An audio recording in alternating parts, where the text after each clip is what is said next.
bienvenue sur Fleur d'Avocat. Je suis Lila Louise Maréchaux et dans ce podcast, je vais à la rencontre des avocats bien dans leur robe. Aujourd'hui, comme tous les 5 épisodes, c'est le parcours d'un avocat reconverti que nous allons suivre ensemble et en l'occurrence celui de Simon Pollereau.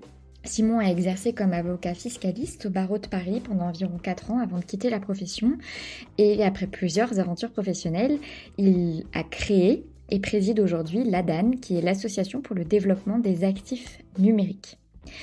Alors vous le savez, et si vous ne le savez pas, c'est l'occasion de le découvrir, les invités du podcast me sont recommandés par vous et par les personnes que j'ai l'occasion de rencontrer au fur et à mesure de cette aventure Fleur d'Avocat. C'est un principe auquel je tiens parce qu'il me semble être celui qui protège le plus l'indépendance du podcast. Bien évidemment, les invités ne me rémunèrent pas pour être sur le podcast.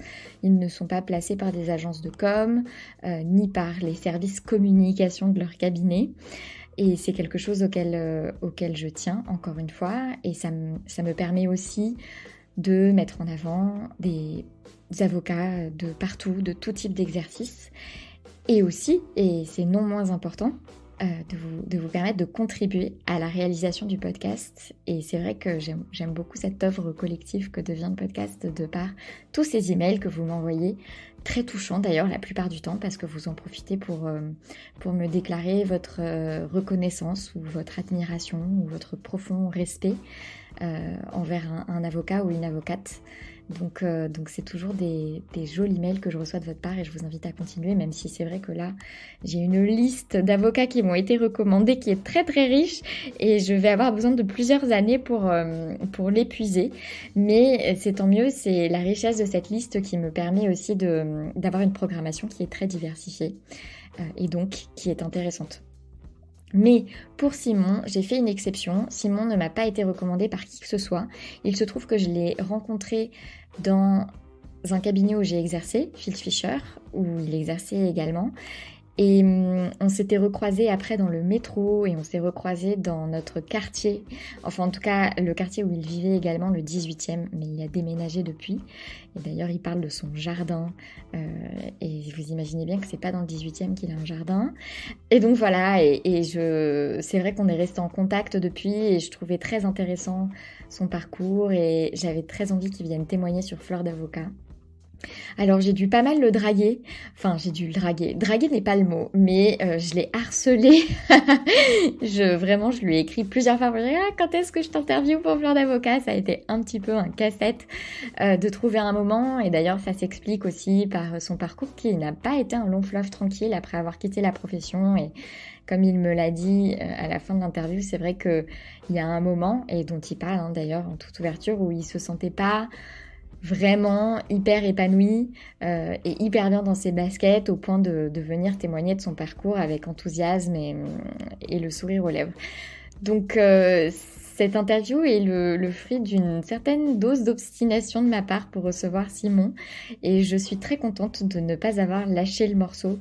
Je pense que c'est un parcours très riche. Simon dit des choses très riches et très justes pour toute personne de manière générale dans une carrière professionnelle et sur l'art de faire fonctionner la sérendipité et d'évoluer avec un certain naturel dans sa profession en général et en particulier quand on envisage de quitter la robe et de faire autre chose que du droit.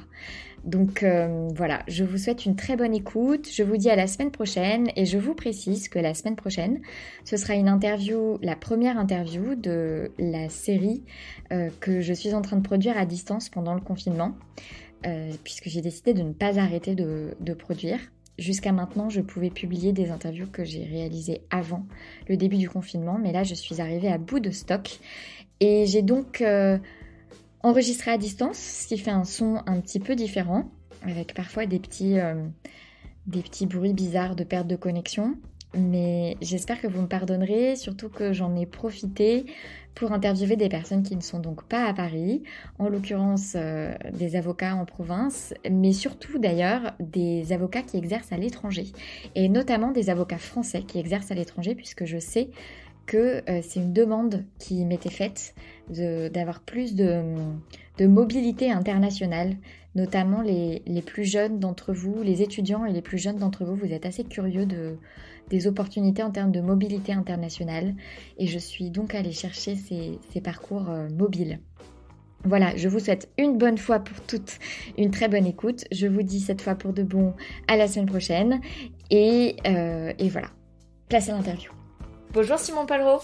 Bonjour. Merci d'être mon invité sur Fleur d'Avocat. Mais merci de m'inviter sur Fleur d'Avocat. Alors Simon, raconte-moi comment et pourquoi tu es devenu avocat. Alors, je suis devenu avocat, surtout parce que je faisais du droit. Et pourquoi tu as fait du droit ? Un peu par hasard. J'ai fait une première année d'université dans un domaine très intéressant mais sans débouché, qui est l'information et la communication. D'accord. Avec une idée d'être journaliste ou même pas ? Avec une idée que les cours avaient l'air intéressants. J'ai eu un peu de mal comme tu peux le comprendre, tu peux le voir à la fin de mes études pour savoir ce que je voulais faire. Et donc j'ai fait un peu un choix d'intérêt avec les matières qui me semblaient intéressantes dans cette formation en particulier. Et puis je me suis rendu compte que... Attends, on fait une pause ? Pas de problème. Parce qu'en fait, du coup, ça frotte avec ton genou. Ah, ok. Non, il n'y a pas de mal. Trop proche. Donc, et puis tu t'es rendu compte que... Et puis je me suis rendu compte que avoir un débouché sur ces études, c'est bien. Et je me voyais pas spécialement non plus journaliste. Enfin, voilà. Donc j'ai beaucoup réfléchi à ce moment-là. J'ai même pensé à un moment arrêter des études supérieures, faire un truc plus pratique, etc. Ah ouais. Je me suis beaucoup posé de questions. Et quand tu disais faire quelque chose de plus pratique, tu pensais à quelque chose en particulier ou... Non, pas spécialement. Enfin, j'avais un peu... Moi, je viens d'une famille très classe moyenne, donc il y a un peu une idée de... il faut trouver un job à la fin du... Enfin, c'est peut-être le plus important, quoi, trouver un job à la fin des études. Et donc, c'était un peu dans cet objectif-là que je me suis un peu réorienté vers des matières qui, quand même... était assez intellectuellement stimulante et voilà, mais avec une perspective d'emploi peut-être un peu plus simple que information et communication, histoire, voilà. Donc en gros, je me suis dit que j'avais le choix entre économie et droit. Et puis après, ça s'est joué un peu à pile ou face, hein, très clairement, parce que les deux m'intéressaient beaucoup. En fait, j'ai toujours eu un problème à les choisir parce que je m'intéresse à énormément de choses différentes. Et voilà, donc j'ai pris le droit sans savoir du tout ce qu'était le droit, très clairement. Donc dans le jeu à pile ou face, c'est tombé sur droit. C'est tombé sur droit. Non, il n'y a pas de raison particulière. Donc là, clairement, il n'y a pas de raison particulière. L'économie m'intéressait aussi beaucoup. Peut-être, ce qui a penché, c'est que dans le droit, c'est peut-être un peu plus clair, hein, le débouché que dans l'économie, parce que l'économie, il faut bifurquer en finance, ou parce que si tu fais juste de l'économie, de la théorie économique, c'est pareil, c'est pas évident pour trouver un emploi après. Donc voilà, j'avais quand même beaucoup cet objectif très pratique. Ouais, tu voulais sécurité de l'emploi, tu voulais trouver un job. C'était un peu à l'origine ça. Ça a évolué après beaucoup pendant mes études, parce que je me suis vraiment pris d'intérêt, plus que d'intérêt, pour le droit en général. Je trouvais ça vraiment passionnant. Et j'ai trouvé un esprit assez scientifique. Et le droit m'apportait, et un peu littéraire, et donc le droit apportait un peu cette discipline qui est finalement à la frontière entre les deux. Il y a une grande rigueur d'exercice, mais pour autant une certaine, il y a une liberté d'interprétation, il y a tout un aspect, oui, je dirais presque littéraire, hein, au droit, et donc ça m'a vraiment intéressé très très vite. Et j'aimais beaucoup à la fois voir les grands concepts de droit constitutionnel, etc., et puis être plus pratique sur l'aspect droit des sociétés, etc. Donc j'ai toujours... ça m'a vraiment éveillé mon attention. Ça s'est révélé être un bon choix, finalement. Voilà. Ce qui était au départ un hasard est devenu assez vite quelque chose avec un intérêt, en tout cas très fort. Je ne vais pas dire jusqu'à une passion, mais en tout cas, j'ai vraiment eu aucun problème à finir mes études, parce que jusqu'au bout, il y avait de l'intérêt vraiment intellectuel et une envie de poursuivre, quoi. Et comment est-ce que tu t'es orienté pendant tes études de droit ? Alors, je me suis orienté un peu toujours avec cette logique quand même, hein, que j'avais gardée dans le coin de ma thèse, c'est-à-dire oui, bon, le droit public c'est intéressant, le droit administratif, peut-être moins évident de trouver un emploi avec... c'est toujours un peu pareil. Ça a quand même resté un fil directeur, parce que oui, il n'y avait pas trop de raisons que ça change non plus. Enfin, j'avais quand même besoin de me sécuriser par rapport à ça. Et donc j'ai un peu cumulé cette envie donc de trouver un emploi facilement avec un peu une découverte des matières et celle qui me semblait un peu le meilleur, finalement celle qui à la fois m'intéressait et allait me permettre de trouver un emploi.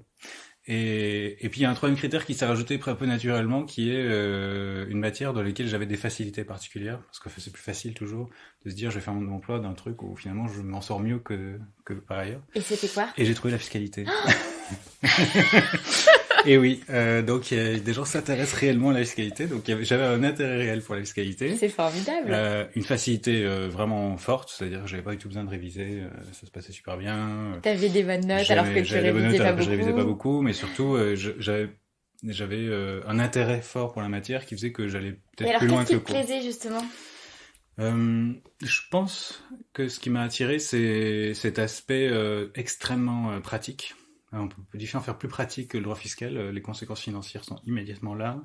On voit tout de suite l'impact que le raisonnement a pour le client ou même ne serait-ce que dans l'étude. Et pourtant, il y a quand même il y a une très très subtile finesse d'analyse. Parce que les textes fiscaux sont extrêmement complexes, ils font partie des plus complexes qui soient. Et donc, c'est des textes avec des rajouts, des amendements, des sur-amendements qui doivent être interprétés à la lumière des travaux d'administratifs. Enfin bon, donc chaque cas, en fait, est un peu une découverte. Et je pense que c'est ça qui m'a particulièrement intéressé, c'est l'idée d'avoir une matière vraiment si large, quoi. Je me suis dit, là, je pourrais y passer toute ma vie sans jamais m'embêter. Ce qui était une erreur. Mais en tout cas, sur le moment, c'est ce que je me suis dit. Tu t'es pris de passion pour le droit fiscal. Exactement. Et alors là, ce qui est génial, c'est que bingo, le droit fiscal, c'est quand même, la sécurité de l'emploi. Et deux, le revenu. Donc et deux, cool. le revenu. Enfin, je veux dire, C'était parfait. Donc, je me suis dit, fonçons. Donc, en plus, j'ai eu, par hasard, je suis tombé dans ma fac, à Lyon, l'année où ils ont passé le droit fiscal de la 2e à la 3e année. L'année où j'y étais, donc en fait j'ai fait du droit fiscal 2 années de suite. Et donc on a exploré plein de choses.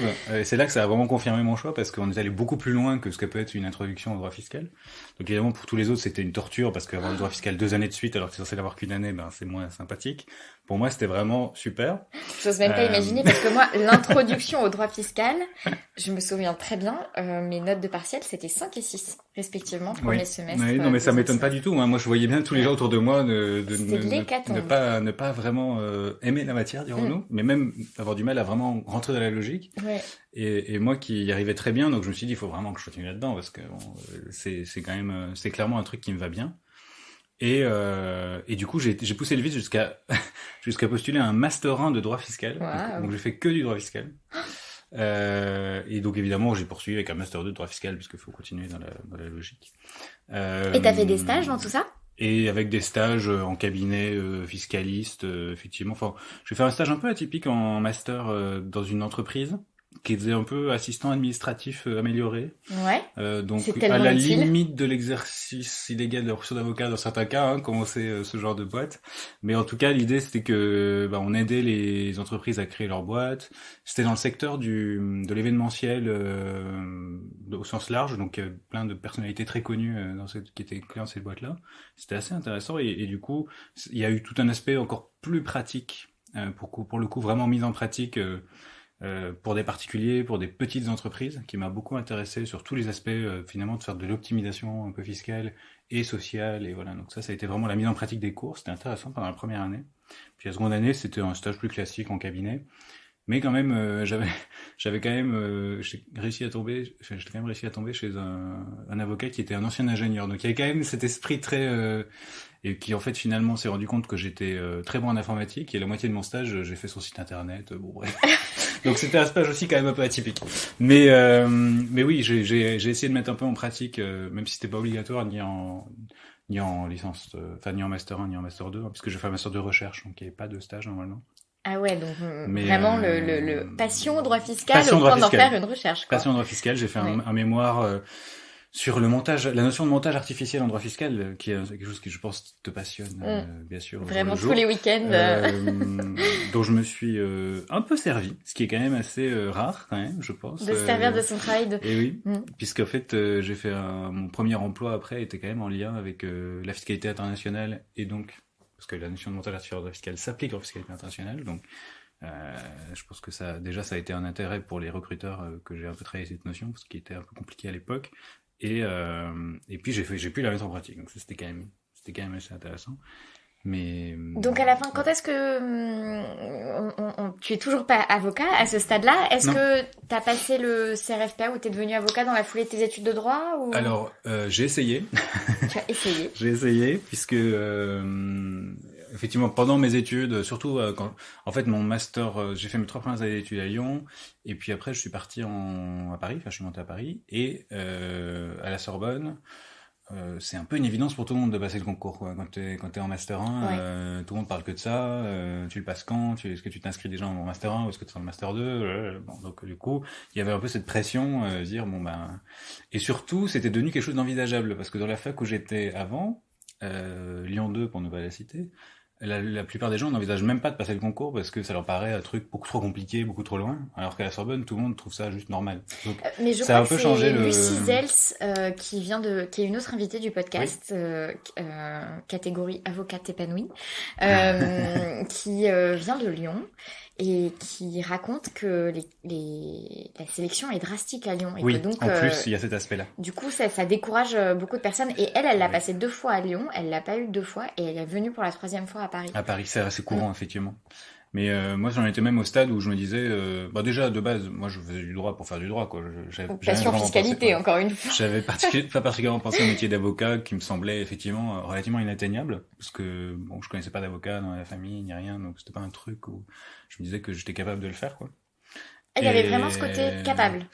Oui, bah c'est quand même un métier qu'on imagine, en tout cas quand on n'est pas du milieu, comme un truc vraiment difficile d'accès, quoi, vraiment très difficile d'accès, avec aussi tous des codes, des façons de travailler, qui sont peut-être pas évidents à comprendre et à percevoir quand on n'y a pas du tout, enfin quand on n'a pas de modèle référent de ça. Et donc c'était un peu peut-être une sorte de plafond de verre, quoi, un truc où je me disais c'est probablement pas pour moi parce que voilà, moi je viens d'un milieu. Ma mère est assistante sociale, mon père est éducateur. C'est un milieu beaucoup plus modeste, aussi dans ses ambitions et par nature. Et donc en fait, t'as été un peu poussé dans. J'ai été un peu poussé par mon milieu étudiant. D'accueil, ouais, ton milieu étudiant qui t'a tiré, qui t'a dit, bah en fait, pourquoi pas moi? Pourquoi pas, exactement. Si tout le monde le fait. Et je l'ai passé du coup une première fois. Mais en fait, en le passant comme si je passais des partiels, quoi. Donc ça s'est pas super bien passé. Parce que moi j'ai jamais été j'ai toujours été quelqu'un de très instinctif dans les partiels, on va dire. J'ai jamais énormément révisé, ça s'est toujours assez bien passé. J'avais beaucoup de facilité. Et quand on passe à l'étape concours, c'est pas du tout la même approche, quoi. Et il faut intérioriser beaucoup plus de choses à des niveaux beaucoup plus profonds. Il faut être beaucoup capable de traiter des volumes d'informations beaucoup plus importants en beaucoup moins de temps et surtout de les traiter de façon intelligente. Voilà. Bon, il y avait beaucoup de choses que du coup j'étais complètement incapable de faire en premier passage, donc je l'ai raté et je pense que c'est tout à fait normal que je le rate. Ça aurait été pas logique que je l'ai. Et donc ça, c'était à la fin du master 1. Master 2, pardon. Donc fin de Master 2, je passe le concours, j'avais fait l'IEJ en même temps que le Master 2, je passe le concours et je le rate, mais par contre je me rends compte qu'en fait c'est quand même pas si impossible. C'est-à-dire je le rate, mais j'avais quelque chose comme 9,90, quoi. C'était vraiment à la limite, et les écrits. Et du coup je me dis bon, je le retente, c'est pas grave. Et dans l'intervalle, qu'est-ce que je fais? Bon, je cherche un stage, un petit peu comme tous les gens qui le ratent la première fois, quoi. Donc j'ai eu quelques mois quand même faut se remettre, hein, de la déprime d'avoir raté pour la première fois quelque chose d'aussi important, quoi. C'est quand même c'est pas rien. Et puis je postule en stage chez Ernst & Young, EY, cabinet d'avocat. Donc aujourd'hui ça s'appelle EY, à l'époque c'était Ernst & Young. Et tout simplement parce que j'ai une amie qui est partie là-bas en stage aussi, qui a été recrutée et avec qui ça se passe très bien. Et donc elle passe mon CV et je vais en fiscalité internationale. C'est comme Guillaume Marie, encore un autre de mes... Oui.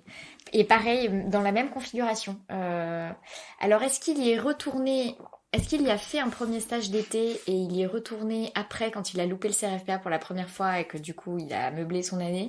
Ou juste c'était après, mais bon, en tout cas, voilà. Et pareil, lui, c'était la mobilité internationale. Je sais pas si c'est la même chose que la fiscalité internationale, mais... C'est un peu différent. Mobilité internationale, en fait, c'est la fiscalité internationale des particuliers. Et quand on parle de fiscalité internationale, en général, surtout dans une boîte comme EY, c'est les entreprises, quoi. C'est les groupes internationaux. Donc c'est un peu différent en pratique. Après, c'est de la fiscalité, hein. Et comment Donc, ça s'était passé pour toi chez EY? alors, c'était assez étonnant comme expérience. Comment décrire? C'était le dernier endroit où j'avais envisagé de travailler de ma vie. Pourquoi? C'était pour moi, pendant toutes mes études, je me disais oui, bon ben voilà, je serai jamais avocat. Puis après, je me suis dit bon ben je vais peut-être être avocat, mais jamais dans un gros cabinet. Moi, je veux avoir une vie, je veux voir ma famille, je veux voir mes amis. C'est complètement idiot les gens qui passent leur vie dans les cabinets, qu'est-ce qui leur prend, etc. Bon, je ne sais pas pourquoi, j'ai quand même passé mon CV. À mon ami quand il m'a dit ouais, bah, c'était aussi parce qu'il fallait que je trouve quelque chose, quoi. Il fallait un stage, il fallait quelque chose. J'avais même pensé à un moment ne pas repasser le concours, devenir juriste, mais alors là, pour trouver un poste de juriste d'entreprise sans expérience, c'est un peu peine perdue. En tout cas, c'est très compliqué. Et donc voilà, c'est un peu par hasard. C'est toujours un peu des hasards, hein, mes choix dans la vie, c'est un peu comme ça. Et puis je me suis pris au jeu intellectuel, en fait. C'est-à-dire découvrir de nouvelles choses. La fiscalité internationale, c'est une fiscalité qui est très liée à la théorie économique. On fait à la fois de l'économie et de la fiscalité, en fait. Ce qui tombe bien, parce que c'était les deux domaines dans lesquels j'avais réalisé tes hésité. deux amours. Donc, puis en plus, je m'étais un peu auto-formé sur l'économie entre-temps, parce que ça m'intéressait, et du coup, c'était vraiment passionnant de pouvoir mettre ces deux choses en pratique. En plus, j'ai eu la chance, pendant que j'étais stagiaire, de toucher des dossiers un peu pointus. Enfin, vraiment, le stage, c'était super. J'étais à 200%, donc évidemment, ça s'est vu, les gens étaient très contents de moi, et en fait, ils m'ont proposé un CDI à la fin du stage. Et là, il y a un truc qui s'est passé, c'est que j'avais pas envie de ce CDI, en fait. Parce que Tu te souviens pourquoi? je me souviens très bien pourquoi. C'était parce que c'était intéressant, mais en fait, effectivement, j'avais plus de vie. Ce que je craignais, c'était totalement réalisé. C'est-à-dire, je finissais à 20h30, 21h tous les jours, à la Défense, je pouvais rentrer chez moi, et encore, c'était les beaux jours.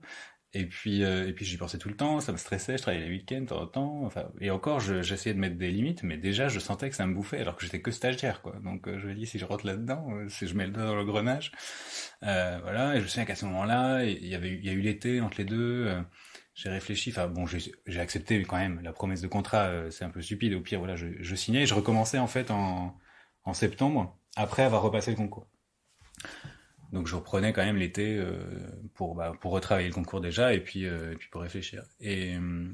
Donc j'ai accepté le contrat et je me souviens que j'avais énormément de doutes. J'en ai parlé à mes parents et tout. Et là mon père, mes parents de façon générale, ils ont un peu ce réflexe souvent avec leurs enfants de dire non mais t'as un CDI, tu le prends quoi.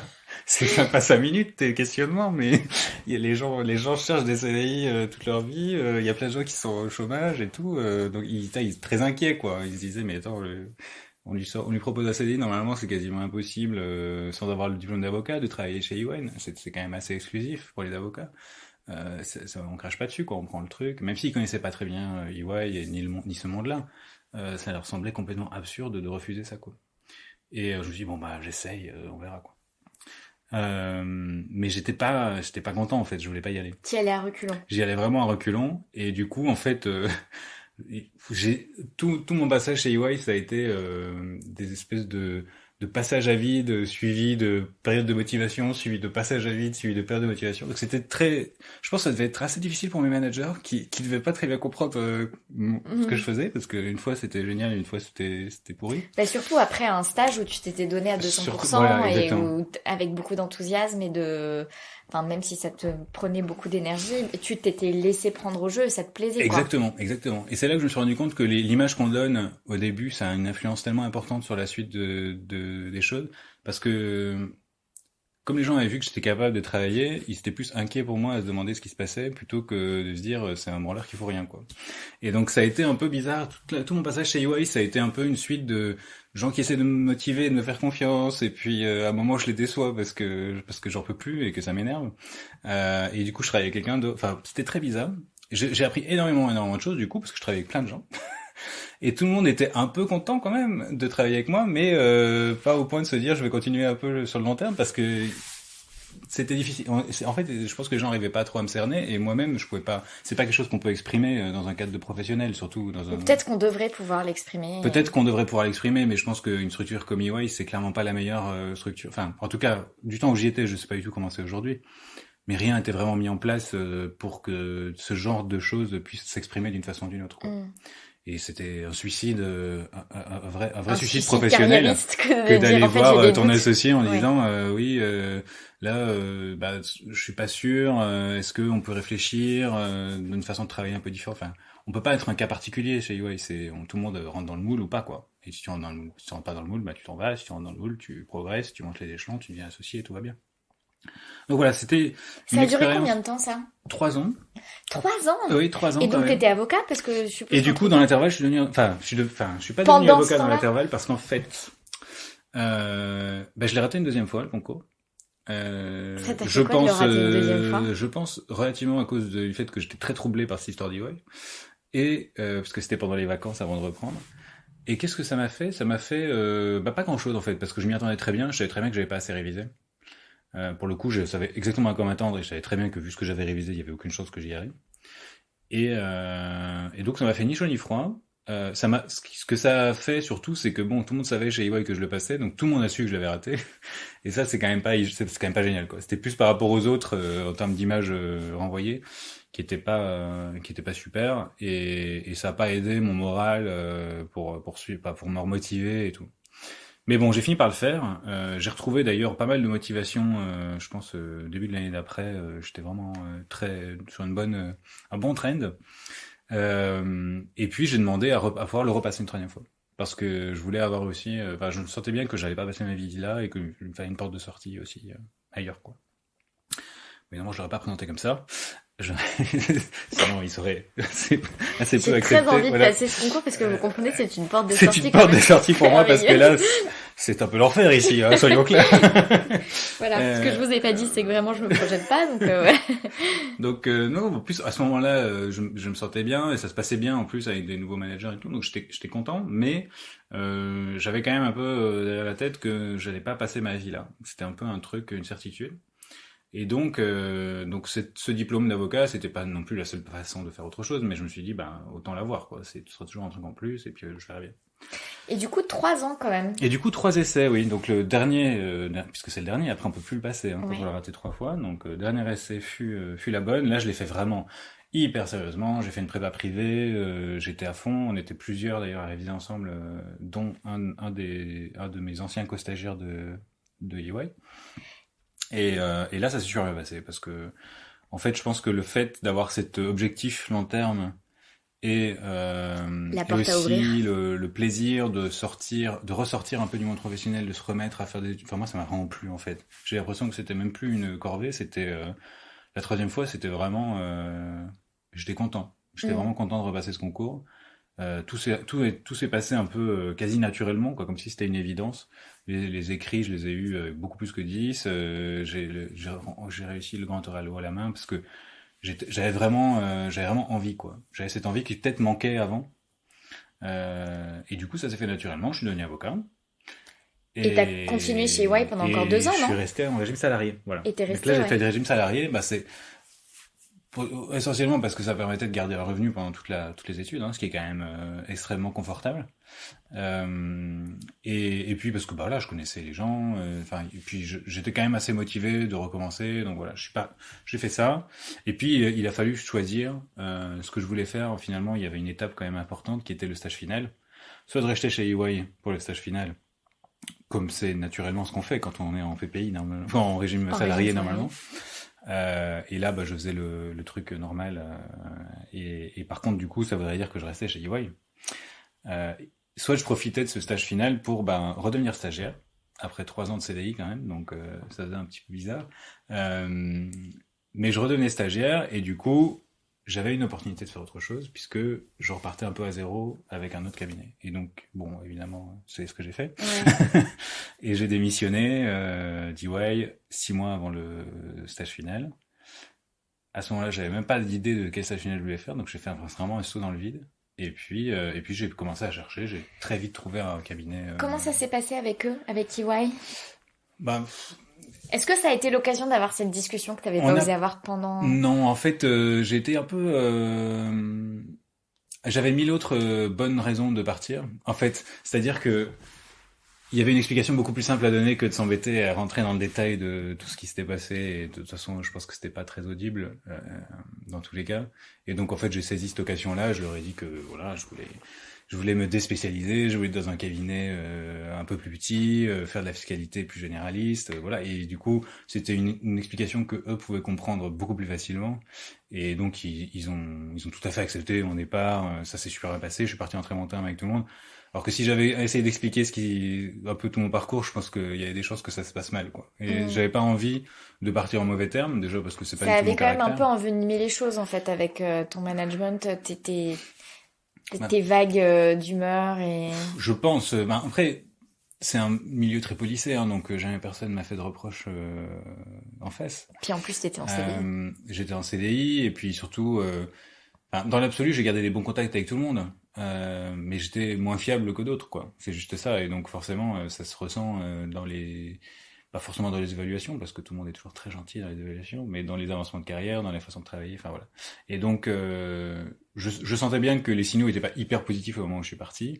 C'était aussi une des raisons de partir, hein, soyons clairs. Je pense que si tout allait super bien, mais ça pouvait pas aller super bien puisqu'en fait j'étais pas impliqué, quoi. C'était aussi c'était la conséquence logique. J'avais pas des évaluations moyennes parce que j'étais pas appliqué et parce que je voulais faire autre chose. Donc on est parti au bon terme. Moi je garde quand même énormément de très bons souvenirs de cette période-là parce que j'ai appris énormément de choses. Il y a notamment un manager anglophone qui m'a appris à parler en anglais vraiment excellent et qui corrigeait toutes mes fautes de grammaire.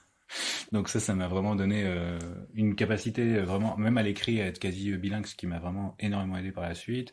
Énormément de choses, en général, en matière d'éthique de travail, de façon de travailler, etc. Donc ça, c'était super. Donc j'ai aucun regret sur cette période. Mais je savais bien que c'était pas ça que je voulais faire toute ma vie, et donc c'était un passage, quoi. C'était une période. Et ce saut dans le vide pour aller vers un stage inconnu? Alors, ça s'est plutôt bien passé. Donc évidemment, tout le monde était stressé autour de moi. J'étais seul à pas être stressé apparemment. Donc voilà. Quand j'ai annoncé, alors quand j'ai annoncé que mon départ chez EY, ils m'ont dit mais t'as quelque chose? J'ai dit oui, bien sûr. J'ai dit déjà. Tu penses? Je ne suis pas stupide. Sauf que non du tout. Et pareil, mon entourage proche ou éloigné d'ailleurs se posait un peu de questions sur mes choix professionnels. Il se trouve que j'ai eu la chance de tomber chez UGGC, cabinet français assez connu sur la place. À l'époque, l'associé, il y avait plusieurs associés, mais donc l'associé avec qui je travaillais beaucoup était Antoine Gabizon. Donc je suis tombé là-bas, travailler avec Antoine Gabizon, et ça s'est super bien passé. Donc déjà l'entretien était un peu une évidence, tout s'est bien passé. C'était pas lui qui m'a fait l'entretien, mais ça s'est très très bien passé. Et puis après la façon de travailler, j'étais du coup un stagiaire quand même très atypique, clairement. Très Donc autonome. j'étais au milieu des stagiaires qui étaient en école, quoi, qui avaient jamais vraiment fait de stage ou très peu pour la plupart. Et moi j'avais 3 ans de travail derrière moi. Je savais beaucoup de choses sur plein de sujets, y compris en fiscalité internationale, et il y avait beaucoup de dossiers fiscalité internationale chez UGC, donc c'était vraiment intéressant. Et du coup, très vite, après 3 semaines, j'étais en autonomie sur des dossiers. Enfin, ça s'est vu très vite, quoi. Et de toute façon, ils s'en doutaient puisqu'ils savaient bien qu'ils recrutaient quelqu'un avec 3 ans d'expérience. Et donc, on a très vite eu une très bonne relation avec l'associé. Et qu'est-ce qui a changé par rapport à EY? En fait, ce qui changeait, déjà, en termes de variété de travail, c'était incomparable, puisque passer dans un département de fiscalité internationale, prix de transfert chez EY, où en gros on fait que du prix de transfert, à un département fiscalité, où on fait à la fois de fiscalité personnelle et fiscalité entreprise, fiscalité groupe, fiscalité et fiscalité internationale d'ailleurs, ça m'a permis de renouer un peu avec les fondamentaux de la fiscalité que j'avais presque oublié en fait, parce que quand on fait 3 ans à ne pas faire de fiscalité réellement, sauf un tout petit machin, on oublie un peu. Et donc ça a été un vrai bol d'air frais, quoi. Et je me suis repassionné pour la fiscalité, quelque chose que j'avais un peu oublié. Et bien, on a toujours la passion, ouais, c'est possible. Donc ça, c'était super, super. Et puis de la doctrine. Enfin, et on avait dans ce cabinet-là, il y avait une pratique enfin, notamment avec Antoine Gabizon particulièrement. Il y avait une pratique du droit qui était quasiment doctrinale, quoi. C'était vraiment passionnant parce que on a l'impression qu'on faisait chaque fois un mémoire de recherche à chaque fois qu'on faisait un dossier. Ce qui, parfois prenait un peu de temps, donc les clients étaient moyen contents, mais moi en tout cas j'étais très content d'avoir travaillé mes dossiers. Le puriste en toi Voilà, était... puriste, il était très puriste dans ses approches. Et pour moi, enfin vraiment, on a eu, je pense, une sorte de coup de foudre professionnel, tu vois. On s'est vraiment bien entendu dès le départ. On se comprenait quasiment sans parler. Il me donnait les dossiers, je lui rendais un truc qui correspondait. Enfin, c'était bien, quoi. C'était vraiment bien. Et donc, et en fait, ce qui était assez amusant, c'est que lui est en train de démissionner. Enfin, démissionner, de changer de cabinet, quoi. Parce qu'il était associé, donc on démissionne pas.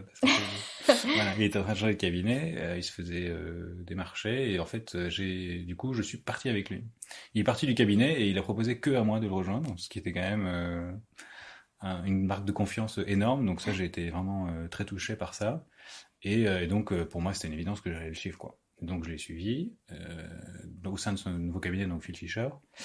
Et là, je suis resté 2 ans et demi là-bas avec lui, donc à construire cette équipe fiscale, parce que du coup, on était les 2 seuls fiscalistes de tout le cabinet. Et une super expérience. Parce que là, c'était vraiment, on partait de zéro, créer des relations avec les autres membres du cabinet aussi, pour que ça se passe bien, répondre à leurs besoins, et avoir une pratique de la fiscalité aussi extrêmement large du coup, puisqu'on traitait avec tous les autres départements. Donc beaucoup de variétés, beaucoup d'intérêt. Et ça a été vraiment des belles années de pratique. Comment tu te projetais à ce moment-là? Est-ce que tu te projetais d'ailleurs? Eh bien, pas vraiment, toujours pas. Il y avait un truc il y avait quand même, donc j'étais intéressé par ce que je faisais, mais il y avait quand même un côté, alors je sais pas si c'est juste simplement le fait d'être conseil ou le fait de faire que du droit ou je sais pas. Il y avait un truc. Donc quand je suis dans un dossier, quand j'étais dans un dossier de fond et que j'étais en train de faire mes recherches, ça, tout allait bien. Mais je me posais toujours plein de questions. Est-ce que c'est ça que je veux faire En fait, j'avais vraiment, vraiment beaucoup, beaucoup de mal à me projeter dans le rôle d'un associé de cabinet d'avocat, quoi. Et donc je me dis, bah, c'est quand même la suite logique, quoi. Je vais pas rester collab toute ma vie. Et donc ça veut dire qu'il va falloir faire du développement, du machin, des trucs. Et là, j'avais beaucoup de mal à me projeter. C'était ça, c'était l'aspect développement de clientèle. Qu'est-ce qui faisait que tu arrivais du mal à te projeter dans ce rôle d'associé Je pense qu'il y avait beaucoup de choses. Il y avait effectivement l'aspect de développement de clientèle où là, c'était plus une crainte qui en fait, enfin je pense ce serait pas du tout révélé. Hein. J'avais un peu une idée que j'étais pas très bon en communication. Bon, il se trouve que après j'ai fait d'autres choses qui ont montré que c'était pas le cas, mais que j'étais pas très bon en communication, que j'ai du mal à faire du réseau, etc. Mais parce que j'avais jamais appris en fait, je savais pas comment ça marchait, donc effectivement j'avais zéro réseau. Donc pour devenir avocat c'est pas évident, pour devenir associé c'est pas évident, mais bon tout ça s'apprend et donc je pense que j'aurais pu passer outre. Ça c'était pas et en fait plus le temps passait en plus dans ce cabinet-là, plus je me rendais compte que c'était possible de passer de quelqu'un sans réseau à quelqu'un avec réseau, quoi. C'était pas quelque chose évidemment ça aide, d'avoir une famille qui peut aider, d'avoir aussi que ce soit plus naturel pour soi, mais c'est possible en partant de rien de se faire un réseau. Donc ça, c'est peut-être une crainte qui aurait pu partir. Mais il y avait peut-être quelque chose de plus fondamental lié à la profession d'avocat que je voyais encore de façon quand même assez négative en fait, comme un truc très conservateur, très fermé, avec des pratiques de travail qui sont, je pense, pas acceptables, hein, qui sont pas saines, des façons d'exploiter les collaborateurs dans la plupart des cabinets, avec des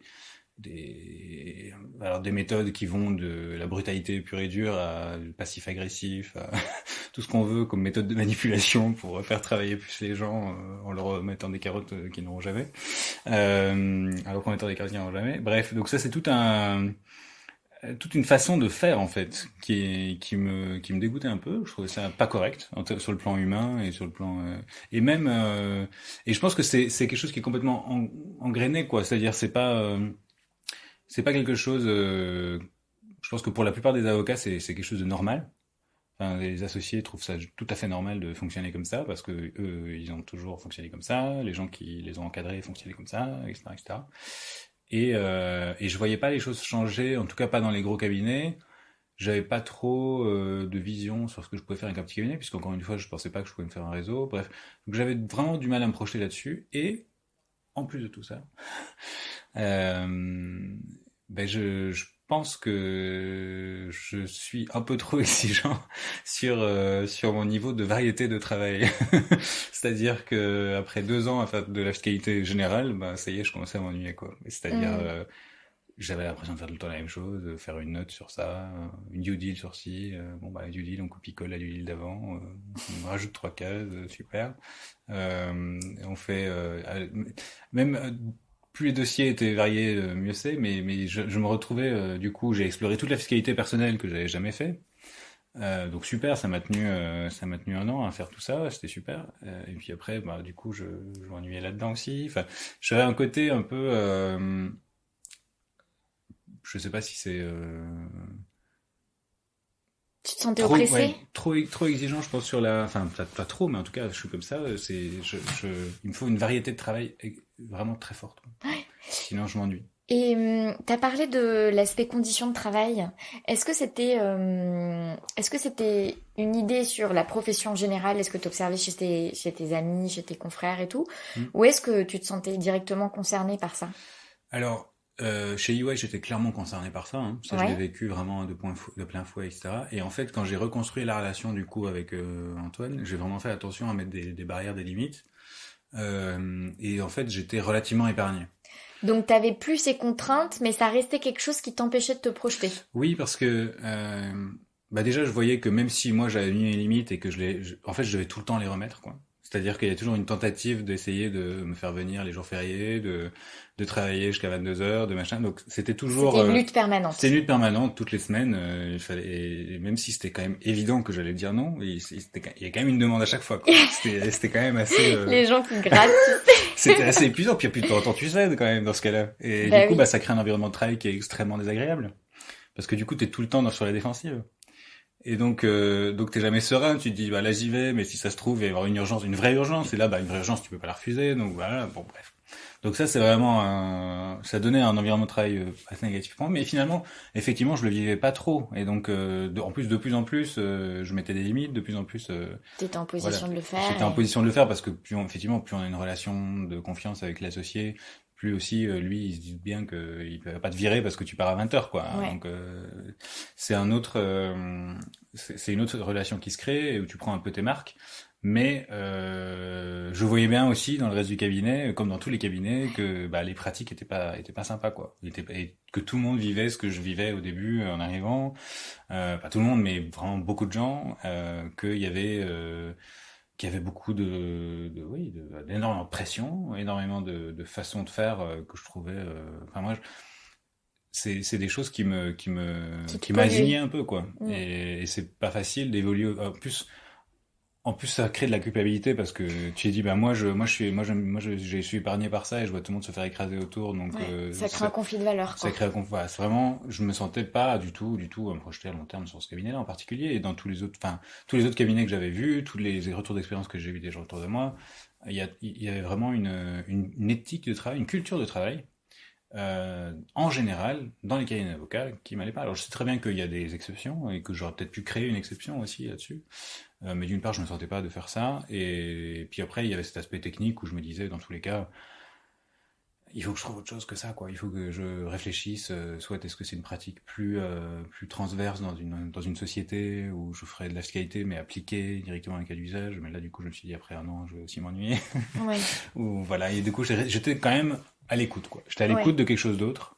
Et t'as Euh, dit quelque chose que je trouve très intéressant, c'est je partais de zéro, j'avais pas de réseau et en fait j'ai appris et maintenant je sais, enfin ce que je comprends c'est que tu t'es confronté au fait de ne pas avoir de réseau et de t'en créer un en partant de zéro. Et oui. du coup j'ai envie de te demander comment on crée un réseau en partant de Comment on zéro. crée un réseau à partir de En tout zéro? cas comment toi tu as fait. En fait, j'ai eu une chance énorme, c'est que je me suis intéressé à quelque chose euh, qui pouvait avoir un lien avec l'exercice de la profession d'avocat, mais que je me suis intéressé sur un plan personnel et de façon vraiment très très forte. Donc c'est une passion quelque chose qui vraiment m'occupait tous les soirs. Voilà. Et en fait, C'était quoi? c'est tout l'univers qu'on appelle aujourd'hui crypto-monnaie, actifs numériques, blockchain en fait, en général. Est-ce que ça Euh, rejoint, tu disais tout à l'heure, un de tes premiers stages où en fait t'étais bon en informatique et donc oui, oui, effectivement, c'est dans ce même, ça vient un peu de cette même. ça vient de ça, en fait. Clairement, ben, c'est là que j'ai rencontré ce sujet-là, on va dire, puisque ça a toujours été ma passion de façon générale, en dehors du travail, En dehors du droit fiscal. en dehors du droit fiscal, qui n'était jamais vraiment devenu une passion, soyons clairs, mais qui était passionnant en tant que tel, en tant que matière, Un quoi. intérêt principal. Ouais. J'ai jamais fait de droit fiscal en dehors du boulot. Alors que, effectivement, le soir, le week-end, j'ai toujours passé énormément de temps. Enfin, moi, j'ai toujours été assez geek, quoi, dans tous les sens du terme. Donc, passionné par des sujets, de façon assez intense.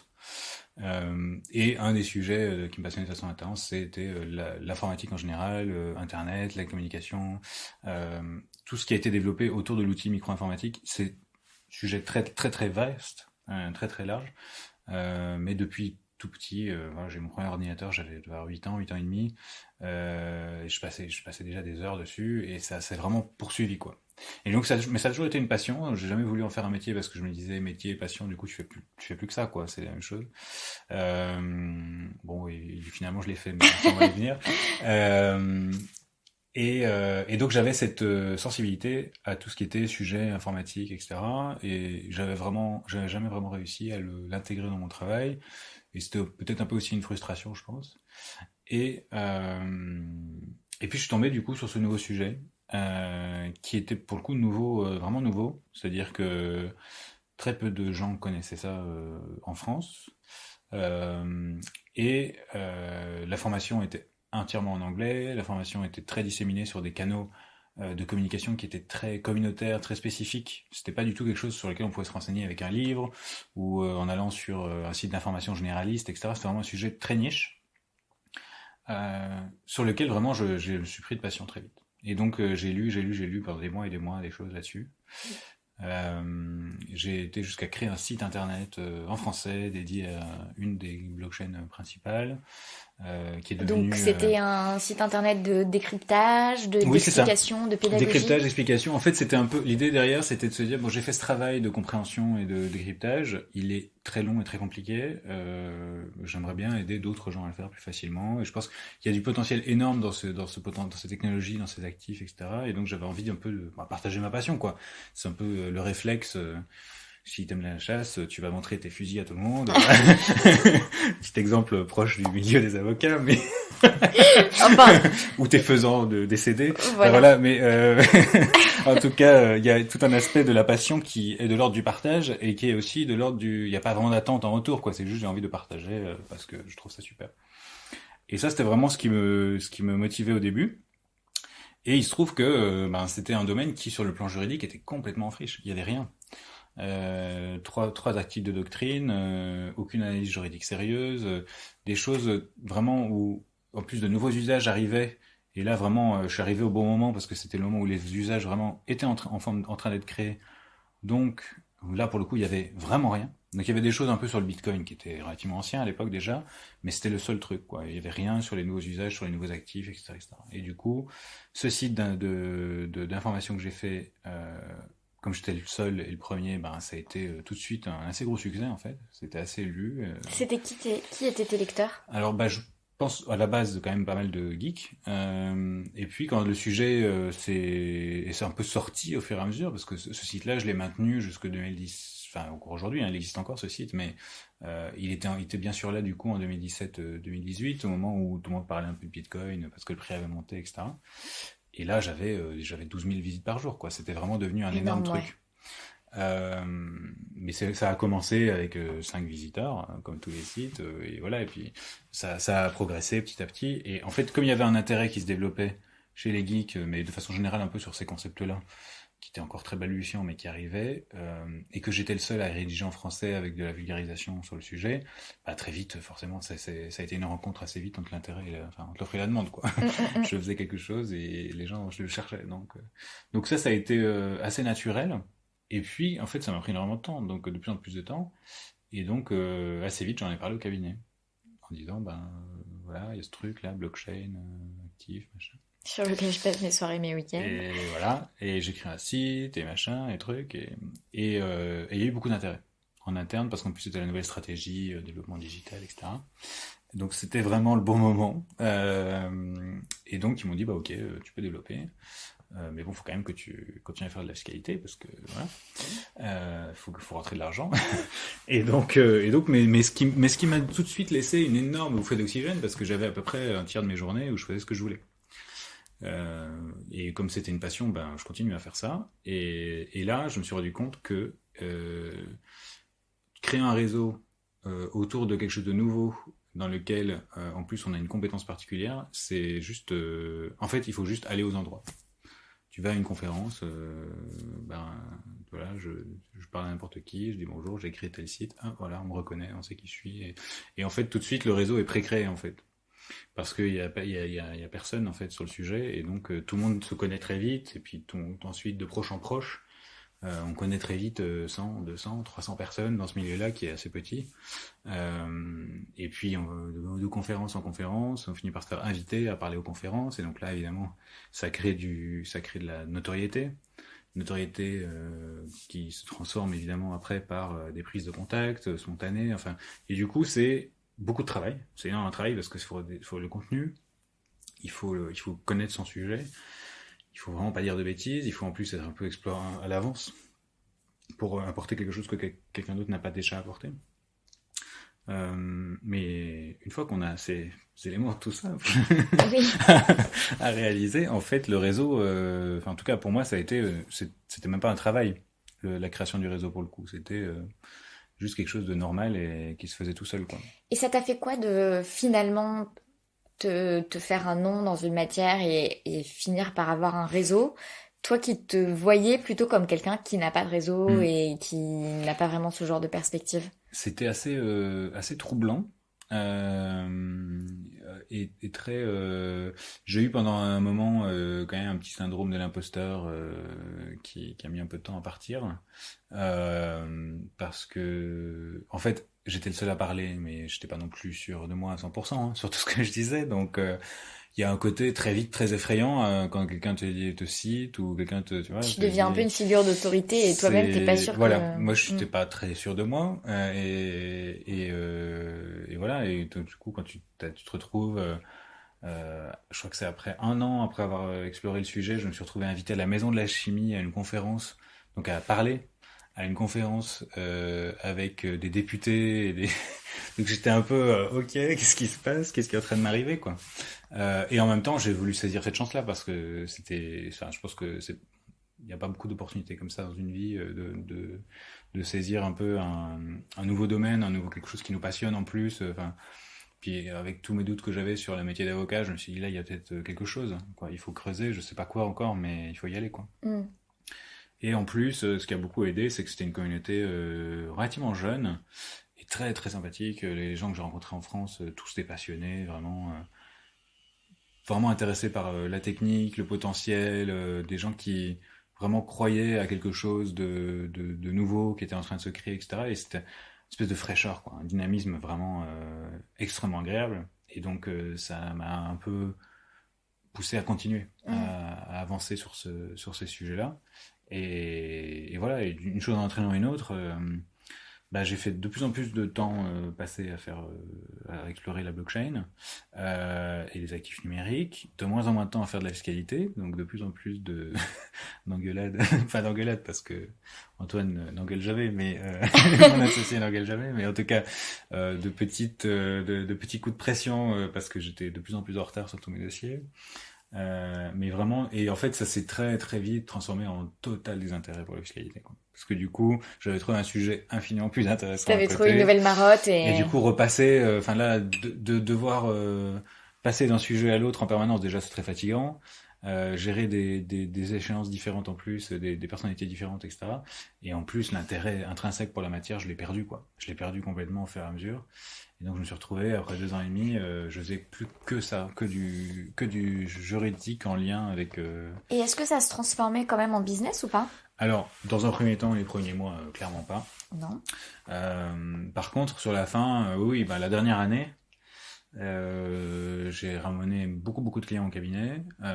J'ai eu la chance aussi de faire une autre rencontre chez Phil Fisher, qui était Arnaud Gruntaler, qui est arrivé dans le cabinet pendant que j'étais là, et qui a aussi été très intéressé par le sujet, qui était un jeune associé, donc qui cherchait aussi des moyens de développer sa clientèle, qui a vu l'intérêt du secteur, qui s'est aussi un peu passionné pour cette problématique-là. Et donc, on a un peu été en tandem pas mal sur ces sujets. Et je pense que j'étais un peu la bonne personne parce que j'avais pas l'ambition de devenir associé, toujours pas. Hein. Donc, j'étais assez pratique pour les associés qui travaillaient avec moi. T'étais pas menaçant, mais voilà, je faisais plein de Ouais. développement.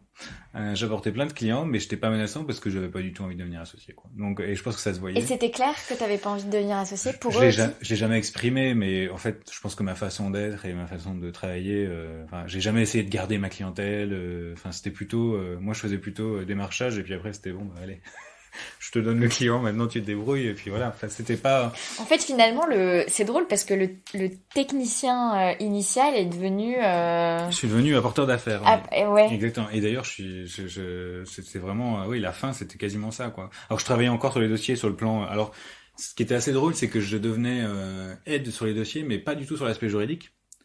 Je devenais aide vraiment sur l'aspect technique, compréhension de la technologie, des actifs, juste pour continuer, parce que c'est un domaine vraiment très complexe hein, sur le plan technologique. Et donc, en fait, j'étais au rendez-vous client et je discutais avec le client sur les aspects technologiques et je faisais la traduction pour l'associer, pour lui dire, bah donc là, il y a tel sujet, etc. Quoi. Donc, en fait, j'étais devenu un peu l'expert bi-expert, Bilingue. Bilingue, exactement. Ouais. Capable de traduire le langage juridique à des techniciens et de traduire le langage technicien au juridique. Et ça a été... c'était un rôle que j'aimais beaucoup faire d'ailleurs, que je trouvais assez valorisant et intéressant. Mais qui du coup me permettait pas non plus spécialement de me projeter comme dans un boulot d'associé dans ce type de tâche. Mais c'est quand même hyper intéressant de voir cette progression où tu arrives comme fiscaliste et puis tu fais ton travail de fiscaliste, ensuite tu développes ça au niveau de la blockchain et des crypto-monnaies et puis en fait tu te mets à te constituer un réseau et ça marche bien et d'ailleurs ça explose un peu et finalement tu quittes le rôle de juriste pour vraiment être finir par être un peu un pro du réseautage dans ton secteur et voilà apporteur d'affaires ouais, oui. c'est quand même intéressant cette mue professionnelle je pense qu'elle en peu de temps. Exactement, mais je pense qu'elle correspond quand même à des choses que je voulais faire, même sans les avoir vraiment intériorisées ou tu vois verbalisées. Naturellement, je faisais plus les choses qui me plaisaient que les choses qui me plaisaient pas, quoi. Ça se fait très très simplement. Et je me suis rendu compte en fait que j'adorais rencontrer des gens, que j'adorais faire du réseau, surtout dans ce milieu-là que je trouvais passionnant, et que j'adorais aussi, s'il fallait faire du juridique, plutôt faire de l'exploration, quoi. Et du coup, essayer de réfléchir, pas un cas particulier, mais plutôt en général. Voilà, là il y a un nouveau type d'actif, un nouveau cas d'usage. Finalement, comment on va l'analyser, sachant qu'il n'y a pas de droit, il n'y a pas de règle particulière. Il y a un droit bien sûr, mais il n'y a pas de loi particulière. Et donc c'est de la réflexion un peu au niveau, tu vois, qui est pas forcément appliquée à ce cas-là en particulier, mais juste en général. Et je me suis rendu compte que ça m'intéressait tout particulièrement. Et donc en fait finalement mon boulot c'était plus que ça. J'étais dans des groupes de travail et de réflexion pour savoir quoi faire de ce truc sur le plan du droit. Réseau, conférences, rencontres. C'était vraiment les deux choses que je faisais, quoi. Et dès que je devais faire autre chose, ça m'énervait. Enfin, j'avais plus de motivation, quoi. J'avais plus de motivation. Donc ça a été vraiment, oui, j'ai juste naturellement changé de centre d'intérêt et de pratique. Mais ce qui est assez drôle, c'est que ça s'est fait vraiment très très enfin progressivement sur 2 ans et demi. Et je pense que personne s'est vraiment, il n'y a pas un moment où quelqu'un s'est dit ah tiens Simon a changé. C'est vraiment devenu tout doucement. Et à la fin, je faisais quelque chose qui n'avait plus rien à voir avec ce que je faisais quand je suis arrivé dans le cabinet. Ça c'est sûr. Et donc? Et puis du coup, j'ai quitté le cabinet. Ouais. Donc on t'a pas mis dehors. On m'a pas mis dehors, non, parce que ça se passait malgré très bien. Malgré les frustrations, peut-être d'Antoine, ton associé. Non, non, parce que du coup, pour le coup, Arnaud était très content. Antoine, il avait un peu fait son deuil de moi, on va dire. Il avait d'ailleurs. C'est triste. Il avait d'ailleurs recruté. L'espèce donc il avait recruté un autre collaborateur qui m'a remplacé, enfin qui était là pour me remplacer en fait. Donc on est d'accord que ce n'est pas de la traite d'être humain, c'est... Pas du tout, pas du tout.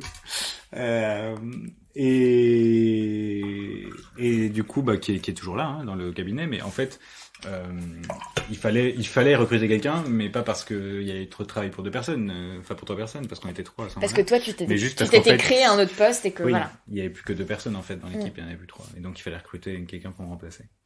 Et mais c'était pas, enfin encore une fois, on est parti en super bon terme et tout s'est bien passé parce qu'en plus ça s'est fait très progressivement. Moi, tout le long, j'ai été hyper fair. J'ai apporté toute la clientèle fiscale à Antoine. Enfin, j'avais aucun problème avec ça parce que encore une fois, j'avais pas d'ambition de développer ma propre clientèle dans le secteur. Et t'es parti de chez Phil Fisher dans l'idée de quitter la profession. Oui.